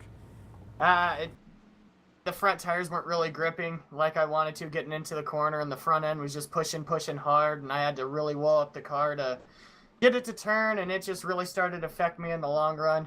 That last run that we had before the caution, I tried to correct it, and we were doing all right, but we just didn't have leader speed. But right now I'm just going to try to correct it again, see what different line I could take. I was trying the Kyle Larson line way out there against the wall. I've been told that the bottom line is a way to go, so I'm going to try to get down there, see how the car handles down there, and see how it feels. For sure, bud. Well, looks like you're coming to the 1 to green. Real quick, you got new tires on that car. You got a new tank of fuel in there. Do you think you can go up there and challenge for this race win? If I find a line, I think I can. I just need to find that line first, right? I've found a little bit of it. I haven't found the whole thing, and I think that's what's kicking me in the butt right now. But if I find that line, you can bet your bottom dollar that I'll be up there battling with these guys. All right, Zach, sounds good. We'll be looking forward to what your 85 can do here. We'll move you back down with your team, and best of luck to you tonight. Thank you, guys. And so we'll actually be taking the onboard ride here with Zach Lindgren from the roll bar camera just above the right side of the dash in the car. So this could be a pretty cool view for Zach Lindgren, and we'll see exactly how this restart goes for him here, Terry. Oh, definitely. I wish him definitely the best, but I think you know, you got a lot of other people like Spence Thompson who are probably glad to see this caution, which kind of catch up with the leader a little bit on this restart. But it looks like Mike Bruno just got a heck of a restart. Yeah, so you can already see Mike Bruno, even from the onboard of the number 85, Mike Bruno edging out to a pretty big lead over Tyler Justice already. And as we follow along with the 85, trying to make up some spots on this restart, battling here with Aiden Young off into turn 3 and 4. Trying to get underneath the number 29 of Trevor Harmon as well, and he may be able to do it here in turns 3 and 4. Loses some grip actually as to jump out of the throttle, but Zach Lindgren doing everything he can to try and close out this race and this season. He got a win at Bristol earlier on in the year, so we're looking to see if he can get a win here tonight. But moving up to the front of the field, that's going to be Mike Bruno, still your leader. A little ways over Tyler Justice, and now Cody West in the 3rd position. Looks like Cody West is definitely wanting to catch Tyler and take that 2nd place from him. Yeah, he's right up on his bumper at this point in time, yeah. Definitely what we're seeing here, the people that are taking care of the car, they actually have a chance now. The field's all caught up to try and go after that lead. Right. And if you're anyone else out in the field, aside from the 2 SimSpec guys up at the front, you have to look at this as the best opportunity to go out there and try and beat Tyler Justice. This is the final points race event for 2017 here in the NMNTS. Cody West actually bombing it down on the inside. That was one heck of a move from Cody West. And if you're looking to sponsor a guy for the IndyCar series here in the NMNTS next season, that is your guy. That was one heck of a move from Cody to get that position, and now we see a change for the championship lead. Spence Thompson would now be your champion if the race were to end. Now Spence Thompson up into the 3rd position. This race is going to come down to the line between those two. And now Bradley Wilson going to be looking underneath the number 7 of Tyler Justice. Bradley Wilson going to be working with the number 89 of Spence Thompson to try and help Spence Thompson out, try and get him a championship. You know, these guys aren't going to do anything dirty. They're not going to follow any kind of weird team orders. All they're going to do is try and maybe slow a guy down a little bit by battling with him. That's about all you can do, and that's all they will do is, you know, just try and take up a guy's concentration for a little bit. And in this case, I think Bradley Wilson trying to distract the number 7 of Tyler Justice, get him to run his tires off a little bit, and maybe not have a better car later on. Yeah, 3 wide behind Tyler Justice actually is Zach Lindgren going to have a perfect view of this. We'll go back to his onboard camera right behind this battle. Aiden Young, David Heiss, and Bradley Wilson all trying to battle here right behind Tyler Justice. Now Bradley Wilson going to go back to work on the number 7, as it looks like these guys will sort this battle out pretty quickly. Yeah, it was definitely, I can sure from Zach's point of view, that's something he did not want to see. Yeah, when guys get battling 3 wide like that, it's kind of a moving roadblock. You don't really know where to go, and you can't really go anywhere to try and make a pass. So Zach Lindgren going to have to wait here for an opening to try and get by these guys. Just going to have to sit here and wait for the moment here, Brennan. I was just going to say, strategy-wise here, we picked the green up here just about 10 laps short of 10 laps over, excuse me, on your fuel window here. So the strategy-wise, when you come into pit, if you think we're going to stay green the rest of the way, which we went about over halfway through the race green. So, I mean, late race antics, you know how it can be, though. There's a chance there could be another caution, but it may be worth trying to go in a little earlier. I would imagine these guys will probably run to about halfway through this little second stint, I guess, if you want to call it that. I'd imagine they'll probably cut this second part of the race in half from those pit stops rather than coming in early, but we could see that come into play maybe a little bit later, maybe with about 40 laps to go to try and get new tires in the car. And actually, we saw Tyler Justice finally get by the number 89 rather of Spence Thompson, so championship lead change once again. Tyler Justice starting to find the handle in that car and get back up there. Challenge now Cody West to the second position, but Cody West not letting the Sim Spec guys take over just yet. He's going to try and get up there and challenge Mike Bruno for the win. We see a little bit further back with Bradley Wilson and Aiden Young. Zach Lindgren has been able to get right behind him. It looks like Bradley Wilson had to check up a lap or so ago to keep going on the outside wall, so Zach is right there with him now. And the focus really is actually up ahead of them. We actually just saw Tyler Justice get back by Cody West. Kind of pulled the same move that Cody pulled, so the move from Cody West reciprocated there, and Tyler Justice back into P2, but we'll start to watch both battles here. Tyler Justice still working on Mike Bruno. I think he's actually going to let off for a moment here.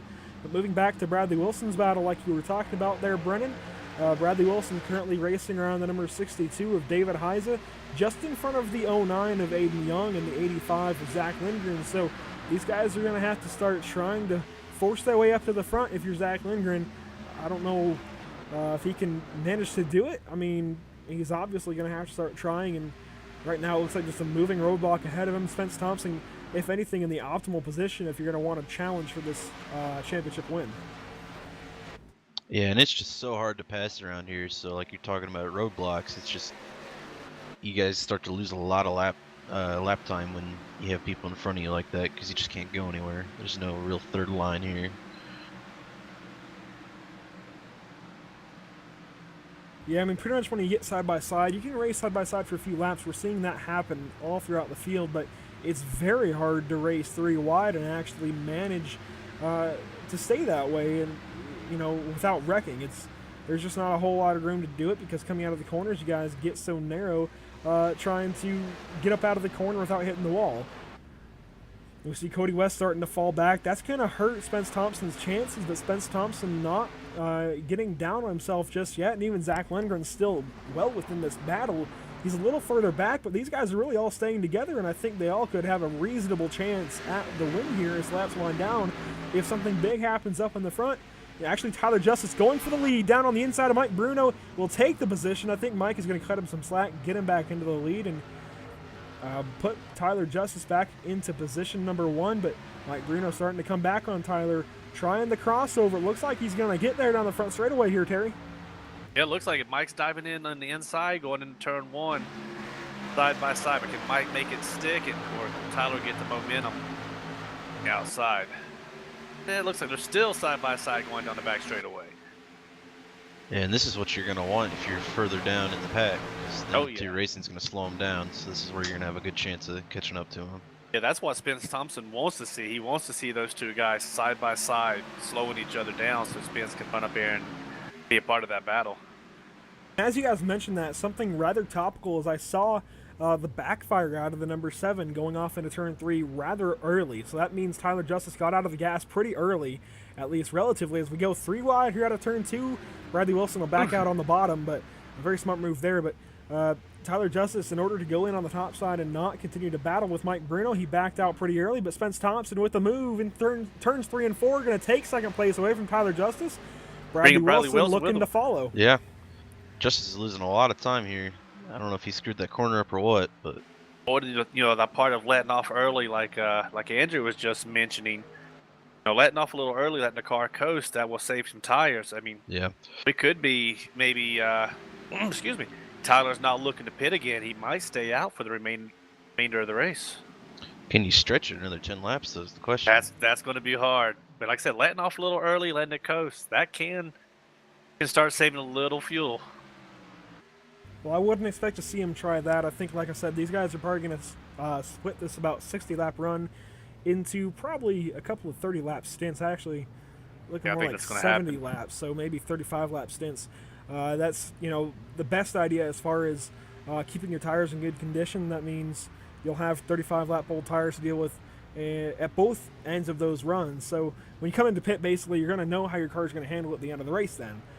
So there won't be as many unknowns when you get to the end of the race. You'll know what you're dealing with. And so it's a little bit easier to try and challenge for position, but Tyler Justice has fallen all the way back to 6th position, and I just want to mention now Zach Lindgren creeping into the picture. He's going to try and get up there and probably challenge the hell out of Tyler Justice if he gets the chance. Zach Lindgren really trying to get on the move here. He got by Aiden Young a few laps ago, and now he's moving places trying to get up to the 7. I mean, it looks like Spence Thompson is slowly starting to make some ground up to Mike T. Bruno. We also have his team owner Bradley Wilson in 3rd place, and I can guarantee you Bradley's probably going to try to make that bumper pretty wide.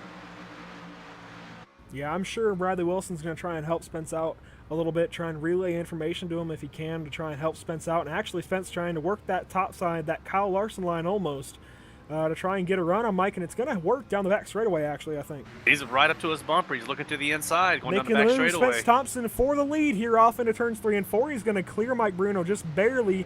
Going to try and pull off the slide job, and actually Mike Bruno wanting to get back to his bumper. Now Bradley Wilson going to try and follow. Spence Thompson is now your leader here at Homestead-Miami Speedway. That would move him into the champion position if this race were to end now. But we still have 45 laps to go, so we can't call anything just yet. But certainly Spence Thompson putting himself in a great position here. He came short last night trying to defend his Truck Series title, but here tonight for the Grand National Series title in the NMNTS Racing Series, looking like he has a pretty good shot here. Oh yeah, I can guarantee his crew chief's probably looking at the clouds going, it's raining, it's raining.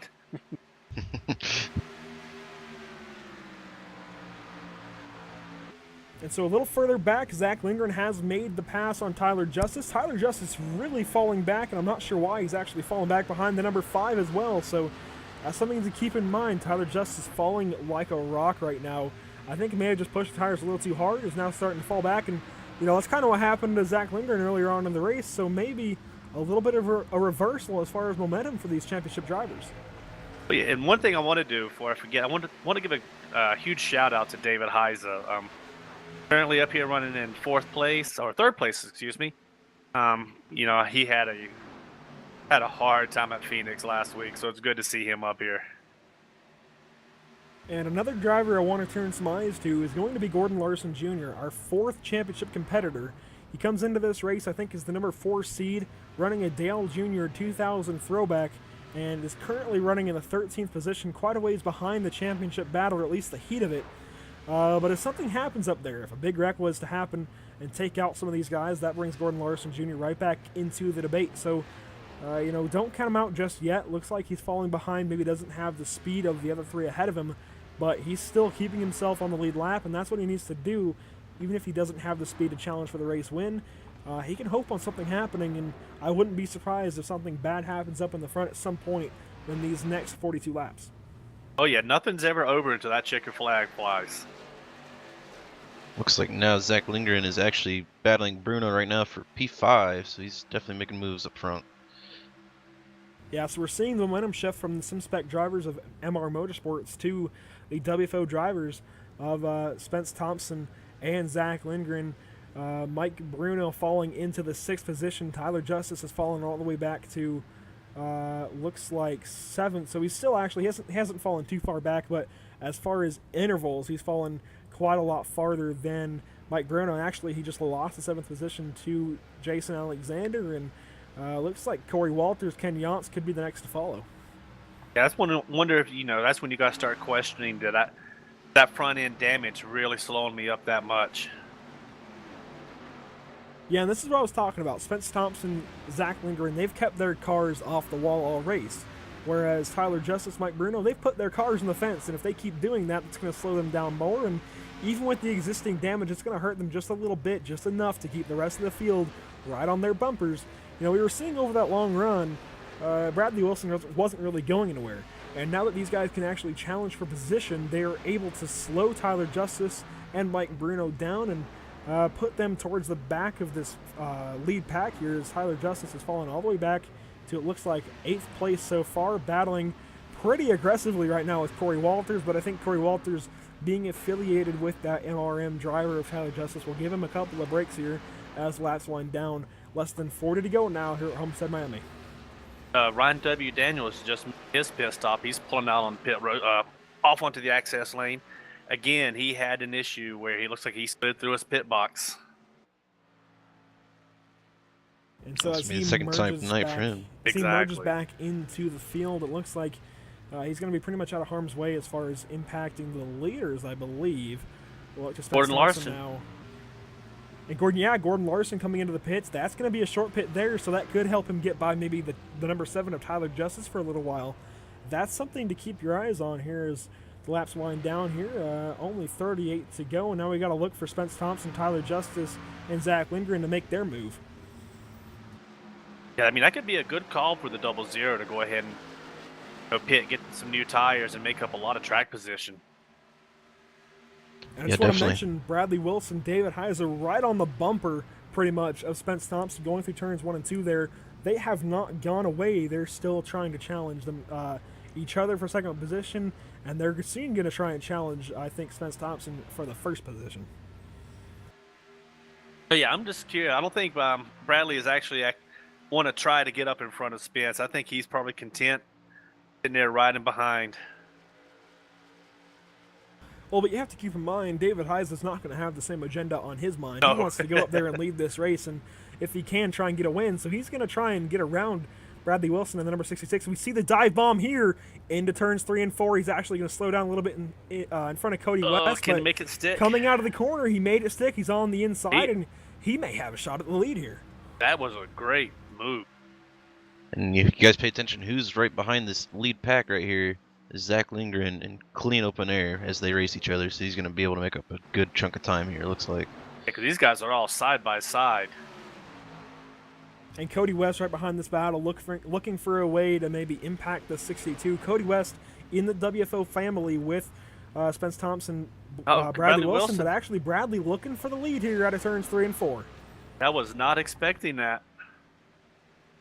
And you know what he could be doing is trying to slow the 62 down, make sure that nobody's trying to challenge the 89, and I think that's exactly what he did. He got back in front of the 62, stopped David Heise's momentum, and got Spence back in the clean air. Nobody challenging him as they're almost 3 wide behind him. Oh, yeah, Cody to the outside of him. So a few more drivers have come in.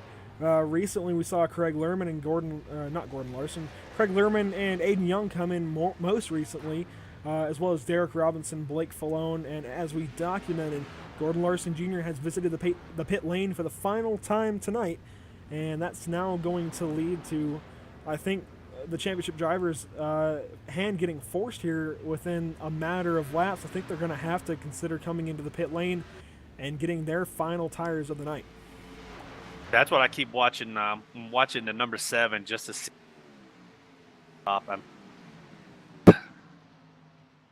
Yeah, Tyler Justice actually got by the number 85, and he's starting to work his way back into relevance here.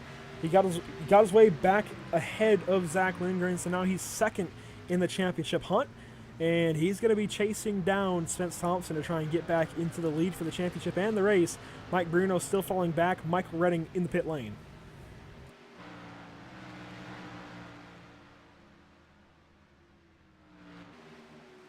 This is a heck of a battle up here with Dave Heiser and Bradley Wilson. They're side by side, and David's just diving it in, making the car stick. This is so much. And now once more tonight, I want to go through the field here. We've got Spence Thompson still leading this race in the number 89, but he's getting challenged here now from the number 77 of Cody West. So Spence Thompson, Cody West, Bradley Wilson, David Heiser, still your top 4, and they'll probably be mixing around positions as these laps wind down, but want to cover the rest of the top 10 here. Tyler Justice, as we mentioned, starting to work his way back into the battle. He's now in 5th position and catching these guys up ahead, so he might have just been saving his tires. There may not have been a problem with that number 7 at all, Terry. Exactly. Remember, I don't know if you guys remember earlier when I was saying he was letting off earlier, riding on the high side. You know, letting off early and letting it coast, that will save your tires, especially when you need it most. And I'd say this is a really smart strategy right before everyone else's pit window. If you still have some tire left compared to them, you can make up a lot of time. Exactly. And in the 6th position, we're going to be seeing Zach Lindgren currently running 3rd in the championship standings, trying to make something happen in honor of his late grandfather in that Bob's Small Engine Repair Ford Mustang, the number 85 out of the WFO Motorsports shop, currently running in the 6th position. And just behind him, actually a couple of seconds behind him now, Mike Bruno in the number 19, battling with Trevor Harmon and Corey Walters. That would be 7th, 8th, and 9th. Mike Bruno was the fastest car a little while ago, and he's fallen all the way back here into the latter part of the top 10, now battling with Trevor Harmon, only in his 4th start for the NMNTS Racing Series at all. So Trevor Harmon doing a great job there in the number 29. And we saw last night he was competitive here too in the truck series, so definitely a track for him, looks like. And he's going to make the pass, I think, on Mike Bruno here at a turn 2. He's going to move himself into the 7th position. Got 2 spots there in just a matter of 2 corners. And as we look behind him at the positions here, Mike Bruno has fallen now into the 9th position. Jason Alexander has moved from 10th into 8th. And Corey Walter is currently running in 10th. So that will complete your top 10. Just outside this battle, actually, next up we'll go to cars that are a lap down. Going to be Kenneth Yance in 10th. In the number 72, if we could track him down. Actually battling with these guys, but not for position. So Ken Yance, right behind these guys in 11th position. Behind him is going to be Ronald White, actually, just behind him. So they're battling for position here. Number 99, Ronald White. In 12th and 13th is going to be Gordon Larson Jr., a championship contender, but he's already pitted. He doesn't have to pit again. That's going to be something to keep our minds on as these laps wind down. And moving forward, actually, Tyler Justice just got back into 4th position, and now working on 3rd, trying to get by Cody West, but I think it's going to get harder and harder to pass these guys as we work up to the 89 and the 66. Actually, Bradley Wilson now in the lead. Just took the lead. Number 11 is just pitted, so he's got some fresher tires, so I think they're trying to get out of his way. Here comes Tyler. Tyler Justice getting the chance he needs to be able to challenge the number 89. I'm surprised they're not putting on more of a fight to try and keep Tyler Justice behind them. Very interesting going on here. Very interesting dynamic of the race going on here. Not really challenging Tyler Justice for that spot, just kind of letting him go. I'd imagine we might see the number 89 in the pits this time or next time. But Michael Redding going to be working on the agenda of the number 7. He's to the inside of Spence Thompson, this not for position. We see David Heiza into the pits. And Spence Thompson starting to fall backwards as now Tyler Justice working on the leader once again. Yeah, now is when number 89 really needs to tires. Yeah, he's going to have an issue trying to get down to the bottom, though, since he's running this high line. He is stuck on the high side.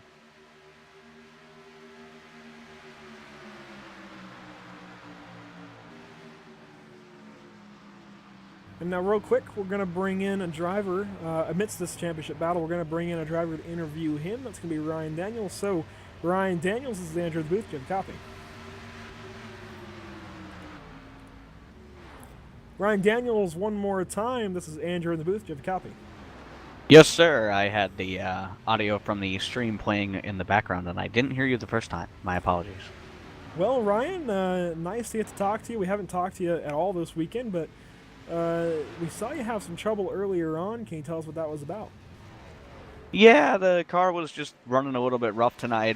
We were having trouble finding the late run speed. I was really good on new tires, and we were good off the start, but it just didn't hold up throughout the run. So we're gonna have to take it back and look at the notes and get ready for next year. But it was a good run tonight by the Gil Toyota Xfinity Camry, and got to thank my team, DCI, and all those guys.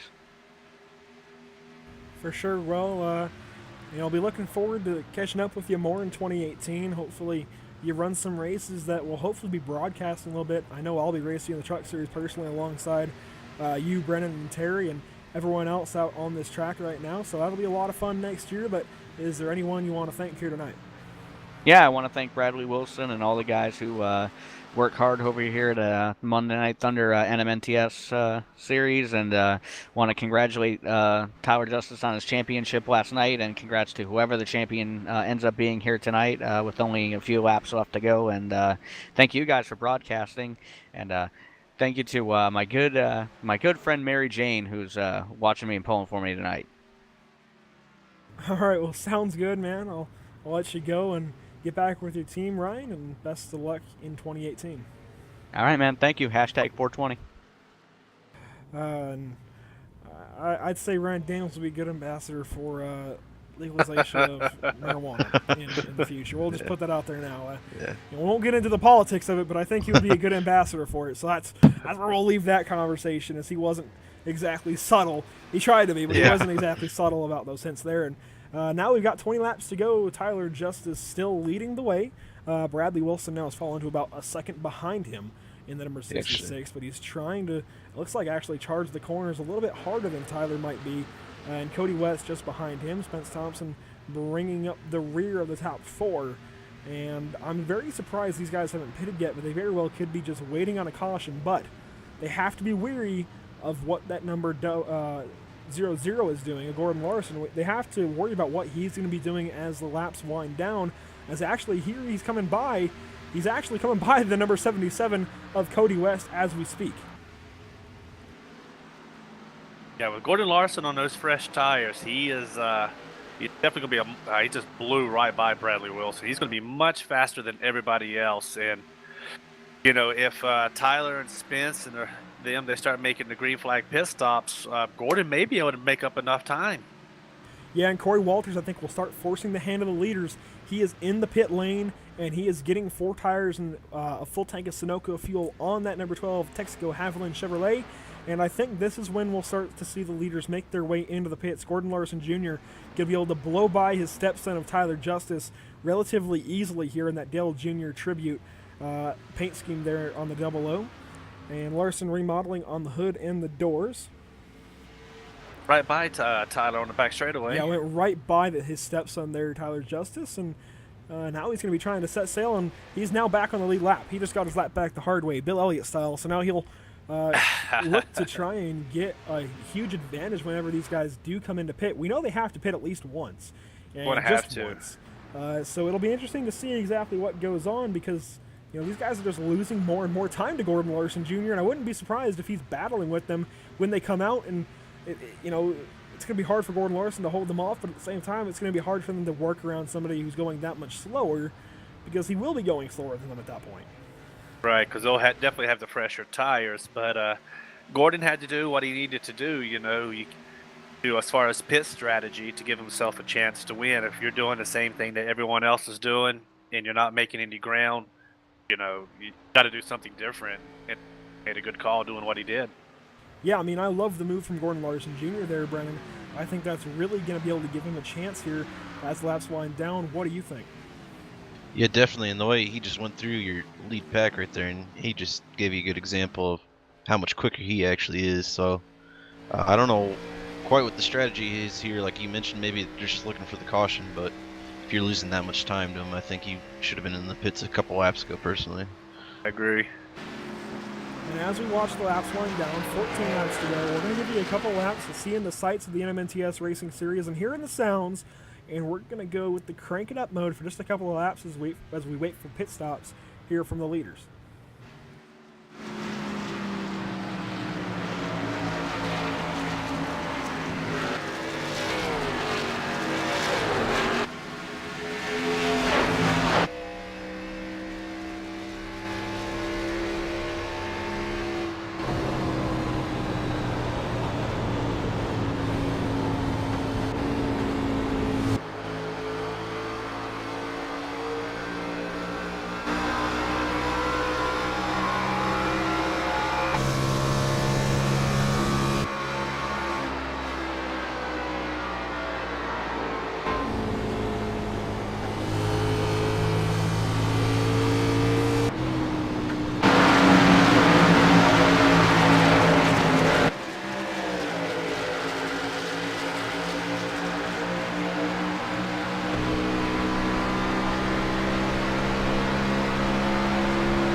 right, and welcome back.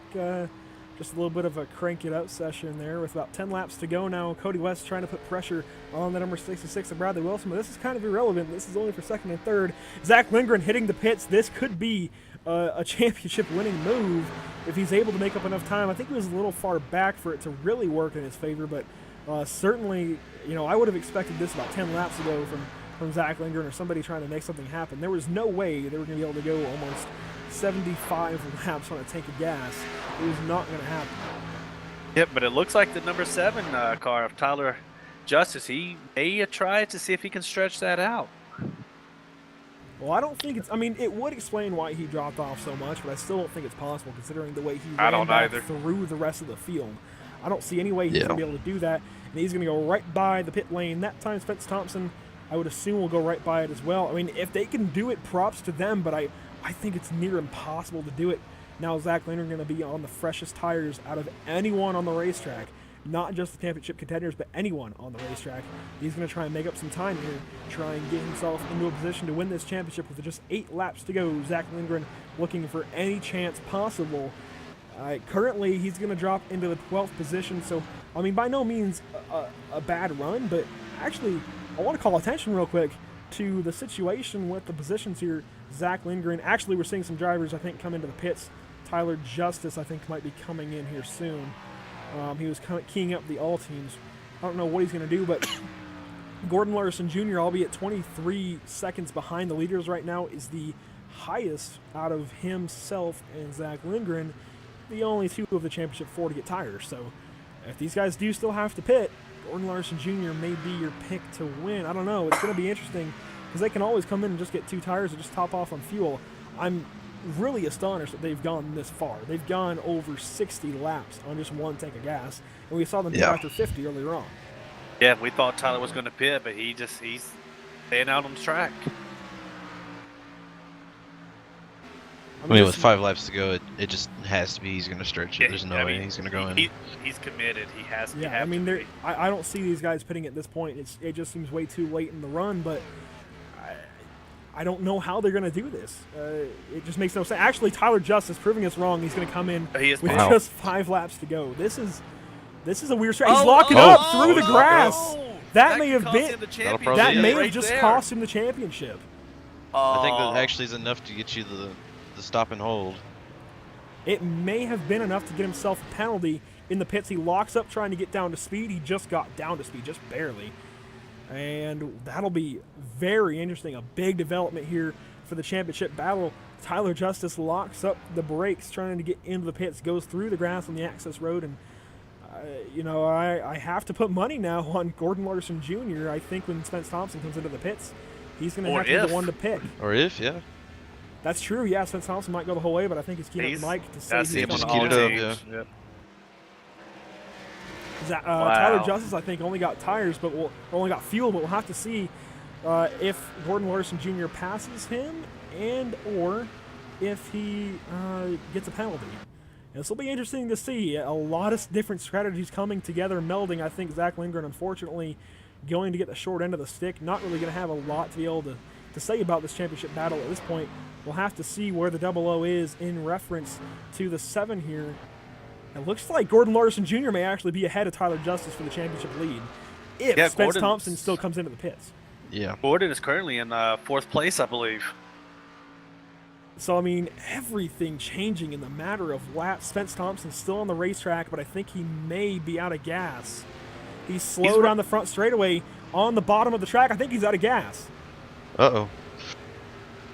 Or is he just saving it? We'll see. I don't know if he's out or just the throttle back up. He picks the throttle back up. He is increasing speed, but I think he's pitting in his time. He's got some time, not a lot, but he's got 11 seconds to Gordon Larson. This is wild. This is honestly just incredible. This strategy that he's pulling off here. He's got plenty of time back to Gordon Larson Jr. 9 seconds, and he's still running. He can just pretty much shut off and only throttle up for the straightaways, and he may be able to coast this thing back to the line to win. And that's probably what he's doing. I mean, just he's running the low line, very slow on the corners. Yeah, he's just running down on the inside. I never would have imagined that this would be the championship winning strategy. We see Jason Alexander go by for the lead, but Spence Thompson still leading your championship battle. He's using up every little bit of time he has back to Gordon Larson Jr. Gordon Larson Jr., I think, just a couple of seconds behind him now, coming to the white flag. Man, this is insane. I don't know what to say. Gordon Larson Jr. is coming. He's on the same straightaway as Spence Thompson. Oh, my heartbeat's going. Oh, Spence just picked it up. They're getting back too. up to speed now. Yeah, he doesn't have an had option. been saving. I saw his speed go up. But is it going to be enough? I don't know. We'll go back to Spence Thompson, get his telemetry. He's throttling up down close. the back straightaway. I think he's out of gas. He started slowing down. Oh, no, he's just cutting the throttle, but there's Gordon Larson Jr. Gordon Larson Jr. trying to make the pass. He might do it. Gordon Larson Jr. going to make the pass out of turn 4 for the championship. Oh, the wreck. Oh, no. Oh, God. Gordon Larson Jr. is your champion. Wow. Oh, my. Oh. That's a finish. Wow. Oh, my God. Oh. Wow. You know, obviously we have to wait for bonus points to come through. Actually, I just thought about that. We have to make sure and check that it wasn't for points or bonus points. It may have been based on bonus points, but if not, oh my gosh. Oh, this could come That's up a maybe a finish. tie, or how would this work? It would go to a tiebreaker, and I believe wins. I didn't even notice it, but Jason like Alexander will be your winner. Oh, Trevor even hit Gordon on the front straightaway. Yeah. I think Gordon's your champion. We're going to bring in I think our rule specialists. I mean, Tyler's giving him a bump. We're going to bring in Bradley Wilson. Oh, wow. Bradley Wilson, this is Danger in the booth. Just want to make sure, is Gordon Larson our champion? Gordon Larson is your champion. He finished ahead of Spence. Spence ran out of gas coming out of 4. Oh my gosh, that is incredible. Thank you for that. That is race. incredible. That's what happened to Spence. Spence ran out of fuel. They knew it was going to be close, and Spence said it sputtered going into 3, and Gordon passed him for the win. Wow. Rookie champion. That is incredible. Yeah. Thank you, Bradley. We'll move you back down, but thank you for the confirmation there. You're welcome, boys. I'm dumbfounded. What a That is finish. insane. I mean, Gordon come in as the underdog. He hasn't won anything but one race in the ARCA series. He won no races in this series all year long. He and just look at him now. barely made it into Homestead. He was but wrecked now- last week at the end of the Phoenix race, and now he's your champion. Now he is the NMNTS Grand National champion with Oh a my God. last corner pass. We have to go back and watch that, obviously. That was insane. So we're watching now with Gordon Larson Jr. We're going to watch his onboard as he's trying to throttle up, get to Spence Thompson on the last lap. Spence Thompson, we know, is running out of gas and was just a corner shy of the championship. Wow. Interesting to look at is you look at Trevor Harmon's camera at the end there. What happened there? That's kind of interesting. He looked like he went towards the outside wall while Gordon was on the way there. I wouldn't suspect anything since he's just a newer driver, but I don't know what was going on there. Yeah, I don't know what happened, but that's what ended up taking out Gordon Larson Jr. He's still going to cross the line ahead of Spence Thompson by a mile, and that's still going to be enough for the championship, obviously. As we got Bradley Wilson up here to confirm, but we'll go back and watch what happens with the number 29. I would imagine it was just a matter of he was trying to throttle back up and got loose. As he goes off into turns 3 and 4, we'll see what happens to the number 29. Yeah, he just gets loose. Up, he ends up getting the apron and overcorrecting up into the fence. Hits the wall once, trying to pull it off the wall. I think throttles back up. Probably downshifts. Yeah, he downshifts. Gets the wheel spinning and turns right back up into the track. That's not his fault. He just downshifted and got the wheels spinning. Yeah. That's but incredible. That almost cost Gordon a championship. Yeah. Yeah, that almost was. I mean, wow. I don't know. I'm speechless. I mean, we've That been is running these incredible. races, and that's probably the most intense finish I have seen. I've watched a lot of races. I've called a lot of races, but I've never seen something like this. This is just incredible. Gordon Larson Jr. ends up pitting for, I ended up saying it a lot. I thought that would be the pit stop that won the race and the championship. And I really did. You were correct. I thought just the newer tires running so many laps faster than everyone else was going to be enough time that he made up to win the championship, and he did. But only barely. I mean, Spence Thompson, had he backed off just a few more laps, we would be talking about Spence Thompson, your champion. Yeah. But instead, Gordon Larson Jr. going to be your title winner. Well, I'm surprised it really didn't even come down to like a tire wear issue. Really, it was down to fuel. It was all the fuel, and when Gordon made that short pit, that was his championship pit right there. Yeah.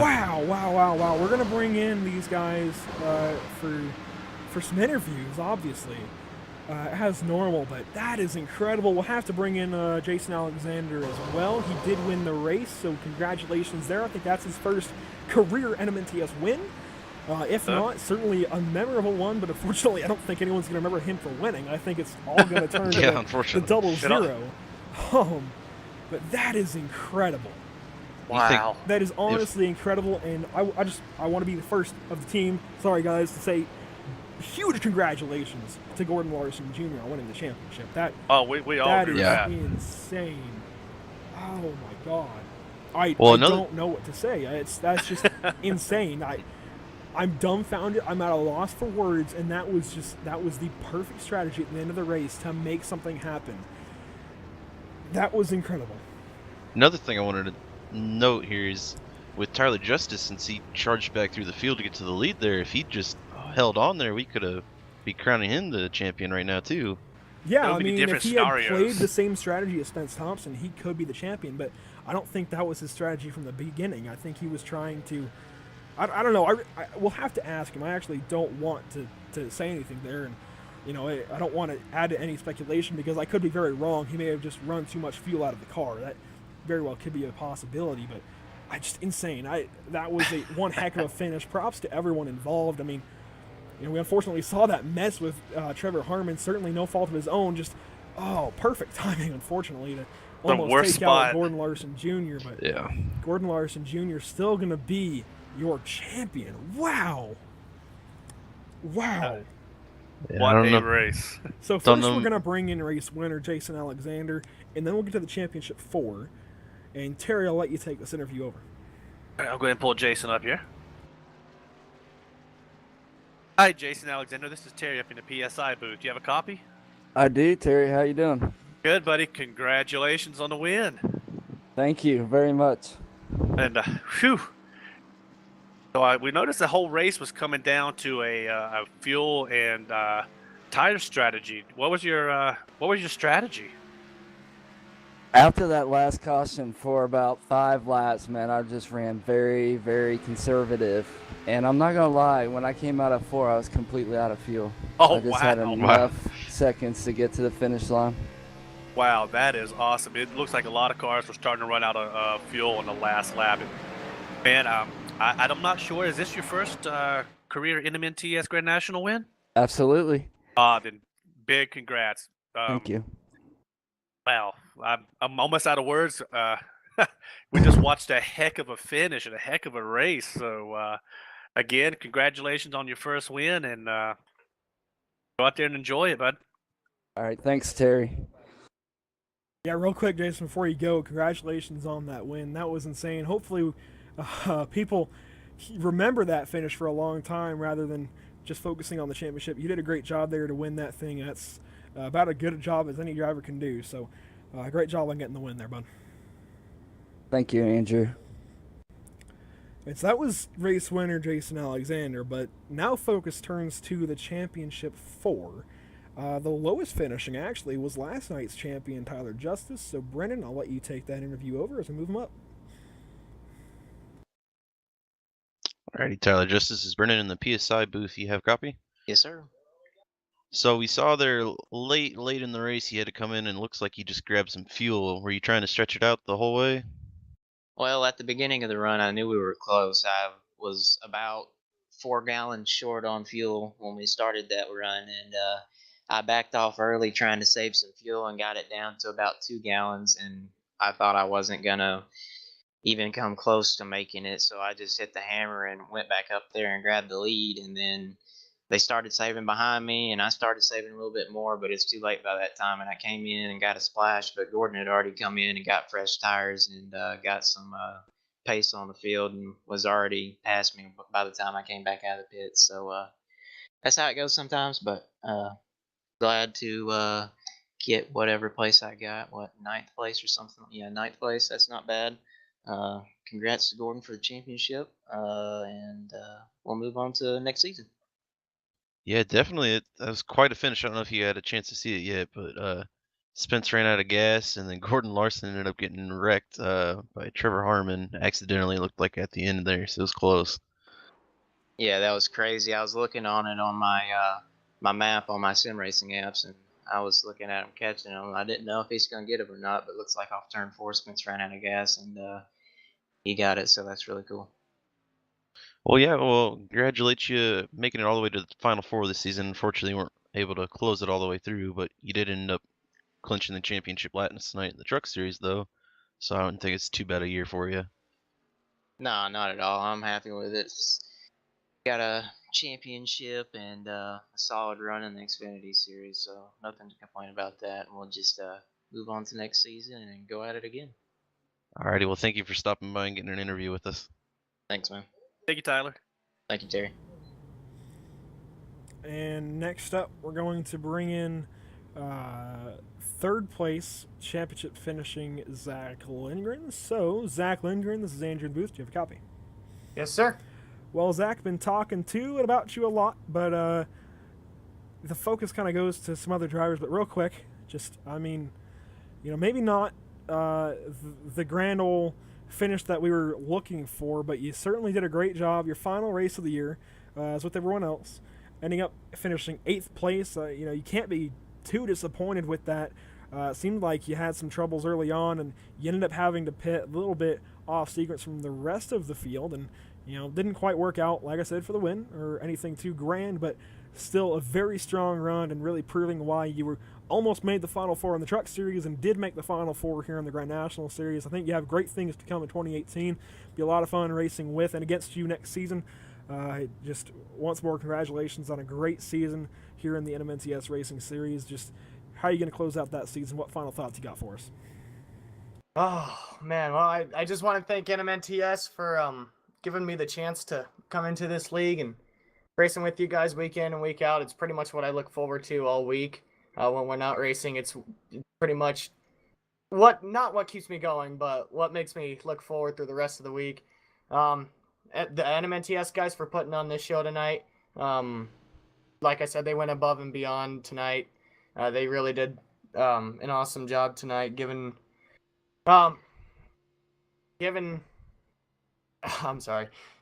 a chance to run for my grandpa, and it's been a fun season. It's been a hard ride to get here. At one point, I thought I was on the outside looking in, not going to be able to make the hunt or the chase for this series, and lo and behold, we made it, and we made it to the Final Four. Just, I wish it would have gone another 5 laps. If it would have gone another 5, I think I would have been able to catch up to Gordon and possibly take it from him, but got to give the congrats to Gordon. I don't think anyone coming in thought he was going to win it. And he pulled the rug out from under us. I'm not going to lie. When Spence said he was out, I was like, Gordon Larson just won this thing. So, congrats to him, man. He pulled the rug out from all of us. Didn't win a single thing this year until this point. Won Rookie of the Year in this series, and then he comes out and wins the championship in this series. So, nothing but respect for him. He's now one to watch out for next year. Congrats to everyone who made the Final Four. We battled hard all night, tried to get ourselves up there. Just in the end, it almost came to fruition. Just like I said, we needed 5 more laps in order to finish it out. But happy with this team. I'm happy with this ride, and I look forward to 2018. For sure, Zach. Well, on that topic, we went back and watched your onboard coming out of turn 4 that final time on the season for 2017, and just tell us what you saw there. In your own words, as the finish took place ahead of you. Well, when I took the when they were taking the white flag, I was just coming out of turn 2, so I knew some dramatic stuff had to happen if I wanted to win. And then halfway down the backstretch, I heard Spence say he was out, or something to that effect. And then I heard Gordon's gonna take it, and then it just all kind of went silent, and I was just kind of racing with Aiden, trying to get into a top 5. Then when coming out of 4, I saw a car sitting in the middle of the track, and he got off of it. I was like, oh, there was a wreck. And then all of a sudden, everyone coming over the radio saying there was a wreck, Gordon was in it. And I was like, wait a minute. How is he in it? And I went past the line, and I saw him smoking. And everyone was like, Gordon won it. Gordon won it. And I was just, I don't think words can possibly describe what was all going through my head at that point. It was just a jumble of everything. But from what I heard, it was an intense finish coming back towards the line. I heard Gordon finish the championship winning it backwards. So I have yet to see anything, but that's what I've heard so far. Spence went across the line out of fuel and Gordon won it going backwards. So just everything kind of flooded in after the race cooled down. All the emotions that I had coming across the line for the final time was pretty much racing emotions, but everything just kind of flooded in as soon as everything calmed down. But it was a fun season, and I look forward to doing it again next year. For sure, Zach. Well, thanks for taking time and talking with us, man. It'll be a lot of fun, like I said, racing with and against you next season, and it was a lot of fun. Congratulations on one heck of a season here in the NMNTS. Unfortunately, didn't get that title here tonight, but I think you're definitely one of the favorites to get the Truck Series season or Truck Series title next year, and it'll be a lot of fun watching it. All right, well, I thank you guys. I want to thank everyone who's given me a chance in this league.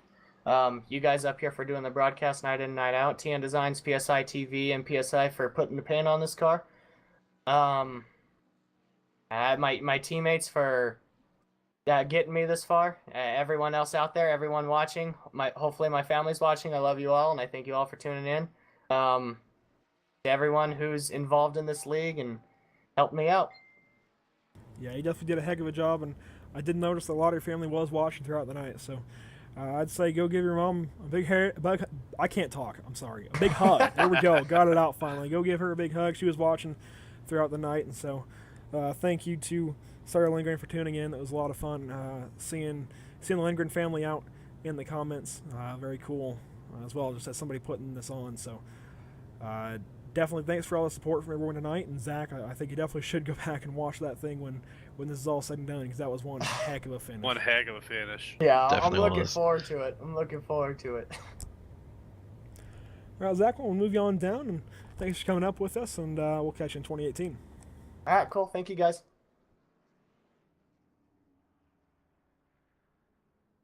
And that was our own Zach Lindgren. He does help out with PSI TV quite a bit, but for the last few nights, he was on the track. He ended up getting the TN Designs Quad Crown the last 2 nights and was trying for a championship tonight, but unfortunately didn't get it. So, moving on now, we're going to bring in, I'd imagine, a dejected Spence Thompson, but we'll bring him up anyways. So, Spence Thompson, this is Andrew in the booth. Do you have a copy?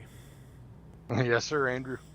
Well, Spence, I was actually expecting some dejection in your voice, but it's nice to hear you're sounding a little bit perky. I mean, tell you what, that was one heck of a finish. Just from your point of view, what went on there in that last lap?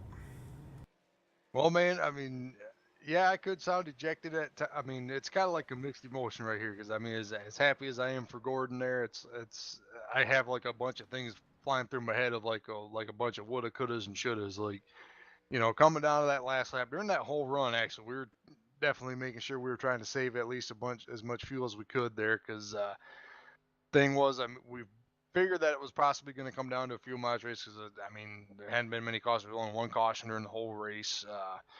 Coming down to it, coming to the white flag, I saw Gordon about 2 seconds back from behind me there, and I was thinking at that point, like, okay, maybe I saved enough. I can go hard here through the last couple corners here. And literally coming out of turn 2, I think I had maybe about 0.2 gallons of fuel left. As soon as it went into turn 3, it started sputtering. It ran out of gas, and at that point, I was almost hollering at my teammates like, "It's out! It's out! It's out!" And at that point, Gordon had the momentum going on the top side, and then he almost actually got in that wreck up there. And I thought that we probably could have maybe coasted across the line and snagged it, but you know, as dejecting as it kind of is to lose it that way, though, I mean, but at the same time, it was a crazy finish there. I mean, it came down to the wire there on fuel conservation, but he had short pitted though earlier, and he came up there and he pretty much did what no one probably expected him to do tonight, and that's win the championship. So definitely a big tip of the hat to those guys over at his team.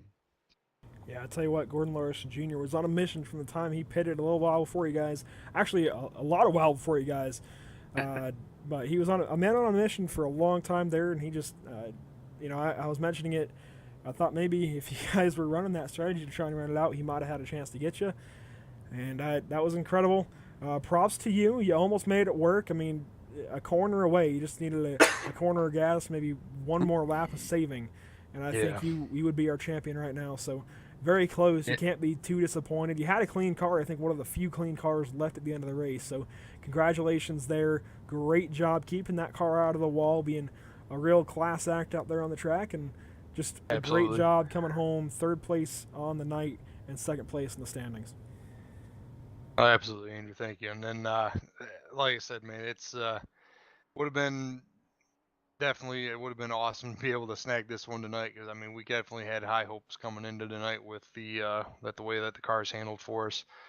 Definitely, we weren't as good as probably as on long runs as we probably could have been. I mean, we were definitely a good short run car, but as you know, the tires will wear off, it was definitely not in our favor. But for whatever reason on that last run, though, it definitely clicked for us. But yeah, it's just kind of, now we're just kind of sitting here thinking, like, you know, like, what could have we have done different as far as on that last lap? Maybe save another half a lap and then go hard into turn 3 and 4 and possibly have maybe like a halfway shot at right there. But just gotta, like I said, gotta give a big tip of the hat to Gordon Larson there, man. He did a fantastic job on his pit call there. And just one last time, just gotta say thanks to all the guys on the WFO Motorsports team and all the support from American Revolutionary Clothing and just everybody that does such a great job on this team.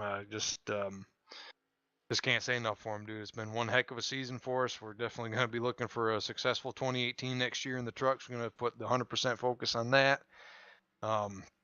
Big shout out to you three in the booth tonight. You guys did a great job. Think just got to give a big attaboy to Zach Lindgren on a good, successful 2017 in the cars this season, man. I mean, I know he's probably dejected a little bit there, not being able to contend for the win at the end and contend for the title at the end, but he's definitely got nothing to hang his hat on the season right there for him too, dude. And then lastly, but certainly not least, got to just give a big thanks to Bradley Wilson for what he does for this league, man. Just does such a phenomenal job every, like, these couple years that it's been on iRacing for us. Just, it's awesome, dude, what he does. And like I said, looking forward to a successful 2018 rather with this 89 team again. For sure. Well, Spence, definitely appreciate you coming up and sharing a bunch of your time after the race. And again, congratulations to a great year for you. It may not have backed up your championship from last season, but you backed up being a top caliber driver here in the NMNTS. So we'll be looking forward to 2018 with you, bud, and it'll be a lot of fun next year. Appreciate it, guys. We're looking forward to it. And now we'll bring up champion now, Gordon Larson Jr. Gordon Larson Jr. This is Andrew Cardinale in the PSI TV booth. And champion, do you have a copy?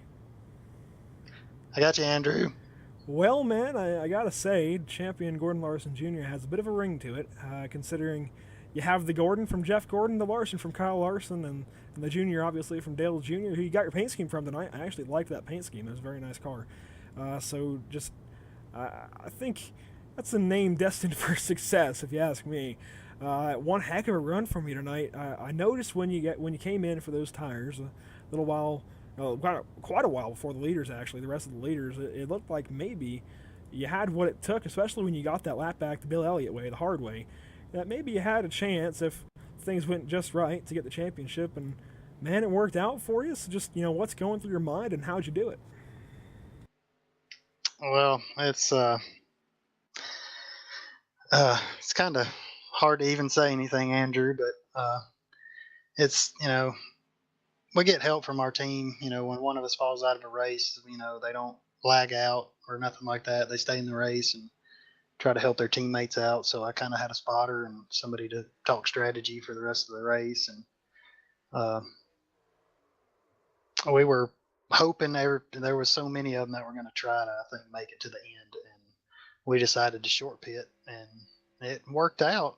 It was close, but man, I just want to thank my team, Craig, Derek, David. We starting to bring PJ on board. We're going to bring a few others kind of helping out next year. But I want to thank you, Andrew, Terry. I've learned so much from y'all this year. Thank you. And hopefully I can start getting some wins.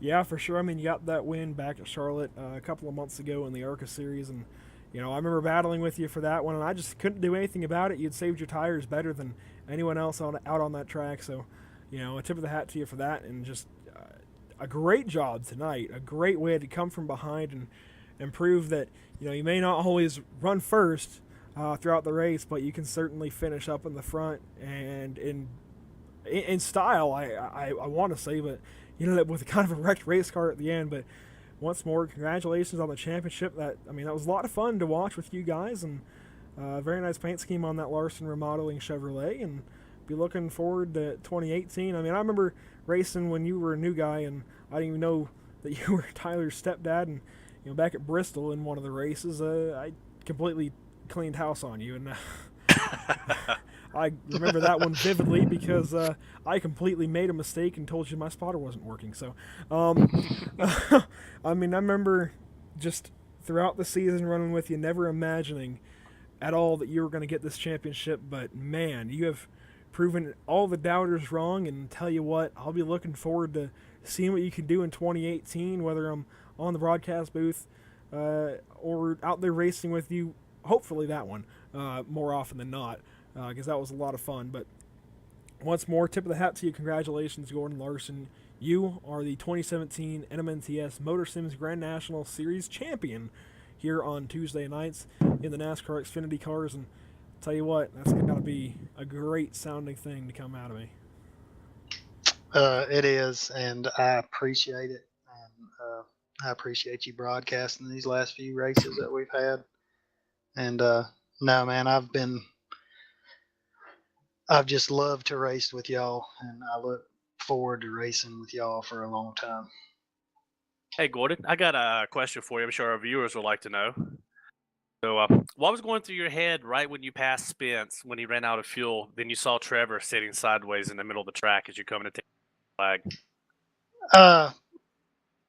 I kind of froze for a second, and I put it in the wall just to kind of help the blow in a way, and it did for a second, and I straightened it, I hammered the gas, and that's when it came around, and I knew I was going to slide past the start finish line. But hey, that's good style to take championship going in reverse, isn't it? yeah, I really wanted to do a burnout, but I feel your pain. Well, I'll tell you what, you still got a burnout of sorts down the front straightaway as you came home to that finish. That was insane, and I really hope you go back and watch that again, because that was crazy. I mean, we didn't know what was going to happen in those last 5 laps when Tyler came into pit, and you were out there still trying to run Spence down and getting closer and closer and closer. We didn't know what was going to happen, so that was a lot of fun. I want to thank you and everyone else out in the field tonight for putting on one heck of a show. Only had the one caution just like last night, so a testament as to the skill level of the NMNTS drivers here. And I'll tell you what, Gordon, you're a champion. You can say you bested the rest. So great job here tonight, and we'll be looking forward to 2018 with you. I appreciate it, Andrew and Terry. I appreciate y'all both up in the booth, and yeah, I'm looking forward to the trucks next season. Also got to thank Brennan in the booth, but Gordon, we'll let you move on down there with your HRL teammates. Great job here tonight. Great, congratulations once more on the championship. That was a lot of fun to watch. Congrats, champ. Congratulations. Thanks. Appreciate it. So again, that was Gordon Larson Jr., your 2017 NMNTS Motorsims Grand National Series champion here on Tuesday nights in the NASCAR Xfinity Series from the NMNTS Racing Series. And wow, guys, I mean, that was insane. I really think those last 5 laps was the most exhausting for me. Yeah, that was one heck of a finish. Just real quick, I want to reaffirm our purpose here tonight.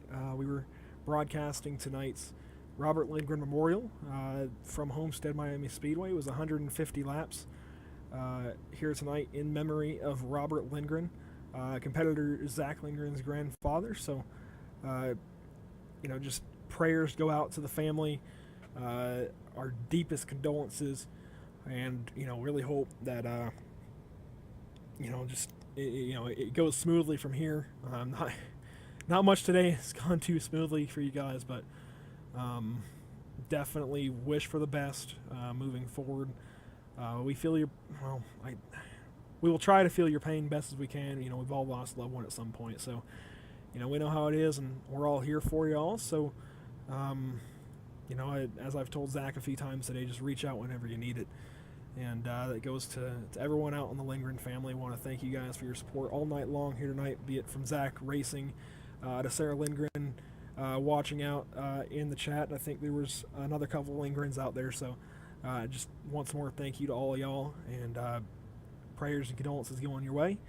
Hopefully everything from here goes out smoothly for your Thanksgiving. And happy Thanksgiving to everyone watching.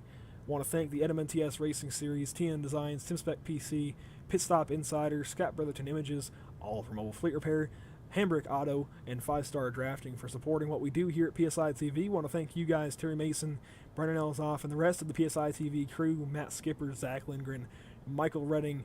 I want to say there's others, but right now I just can't think. So, it's been a long night.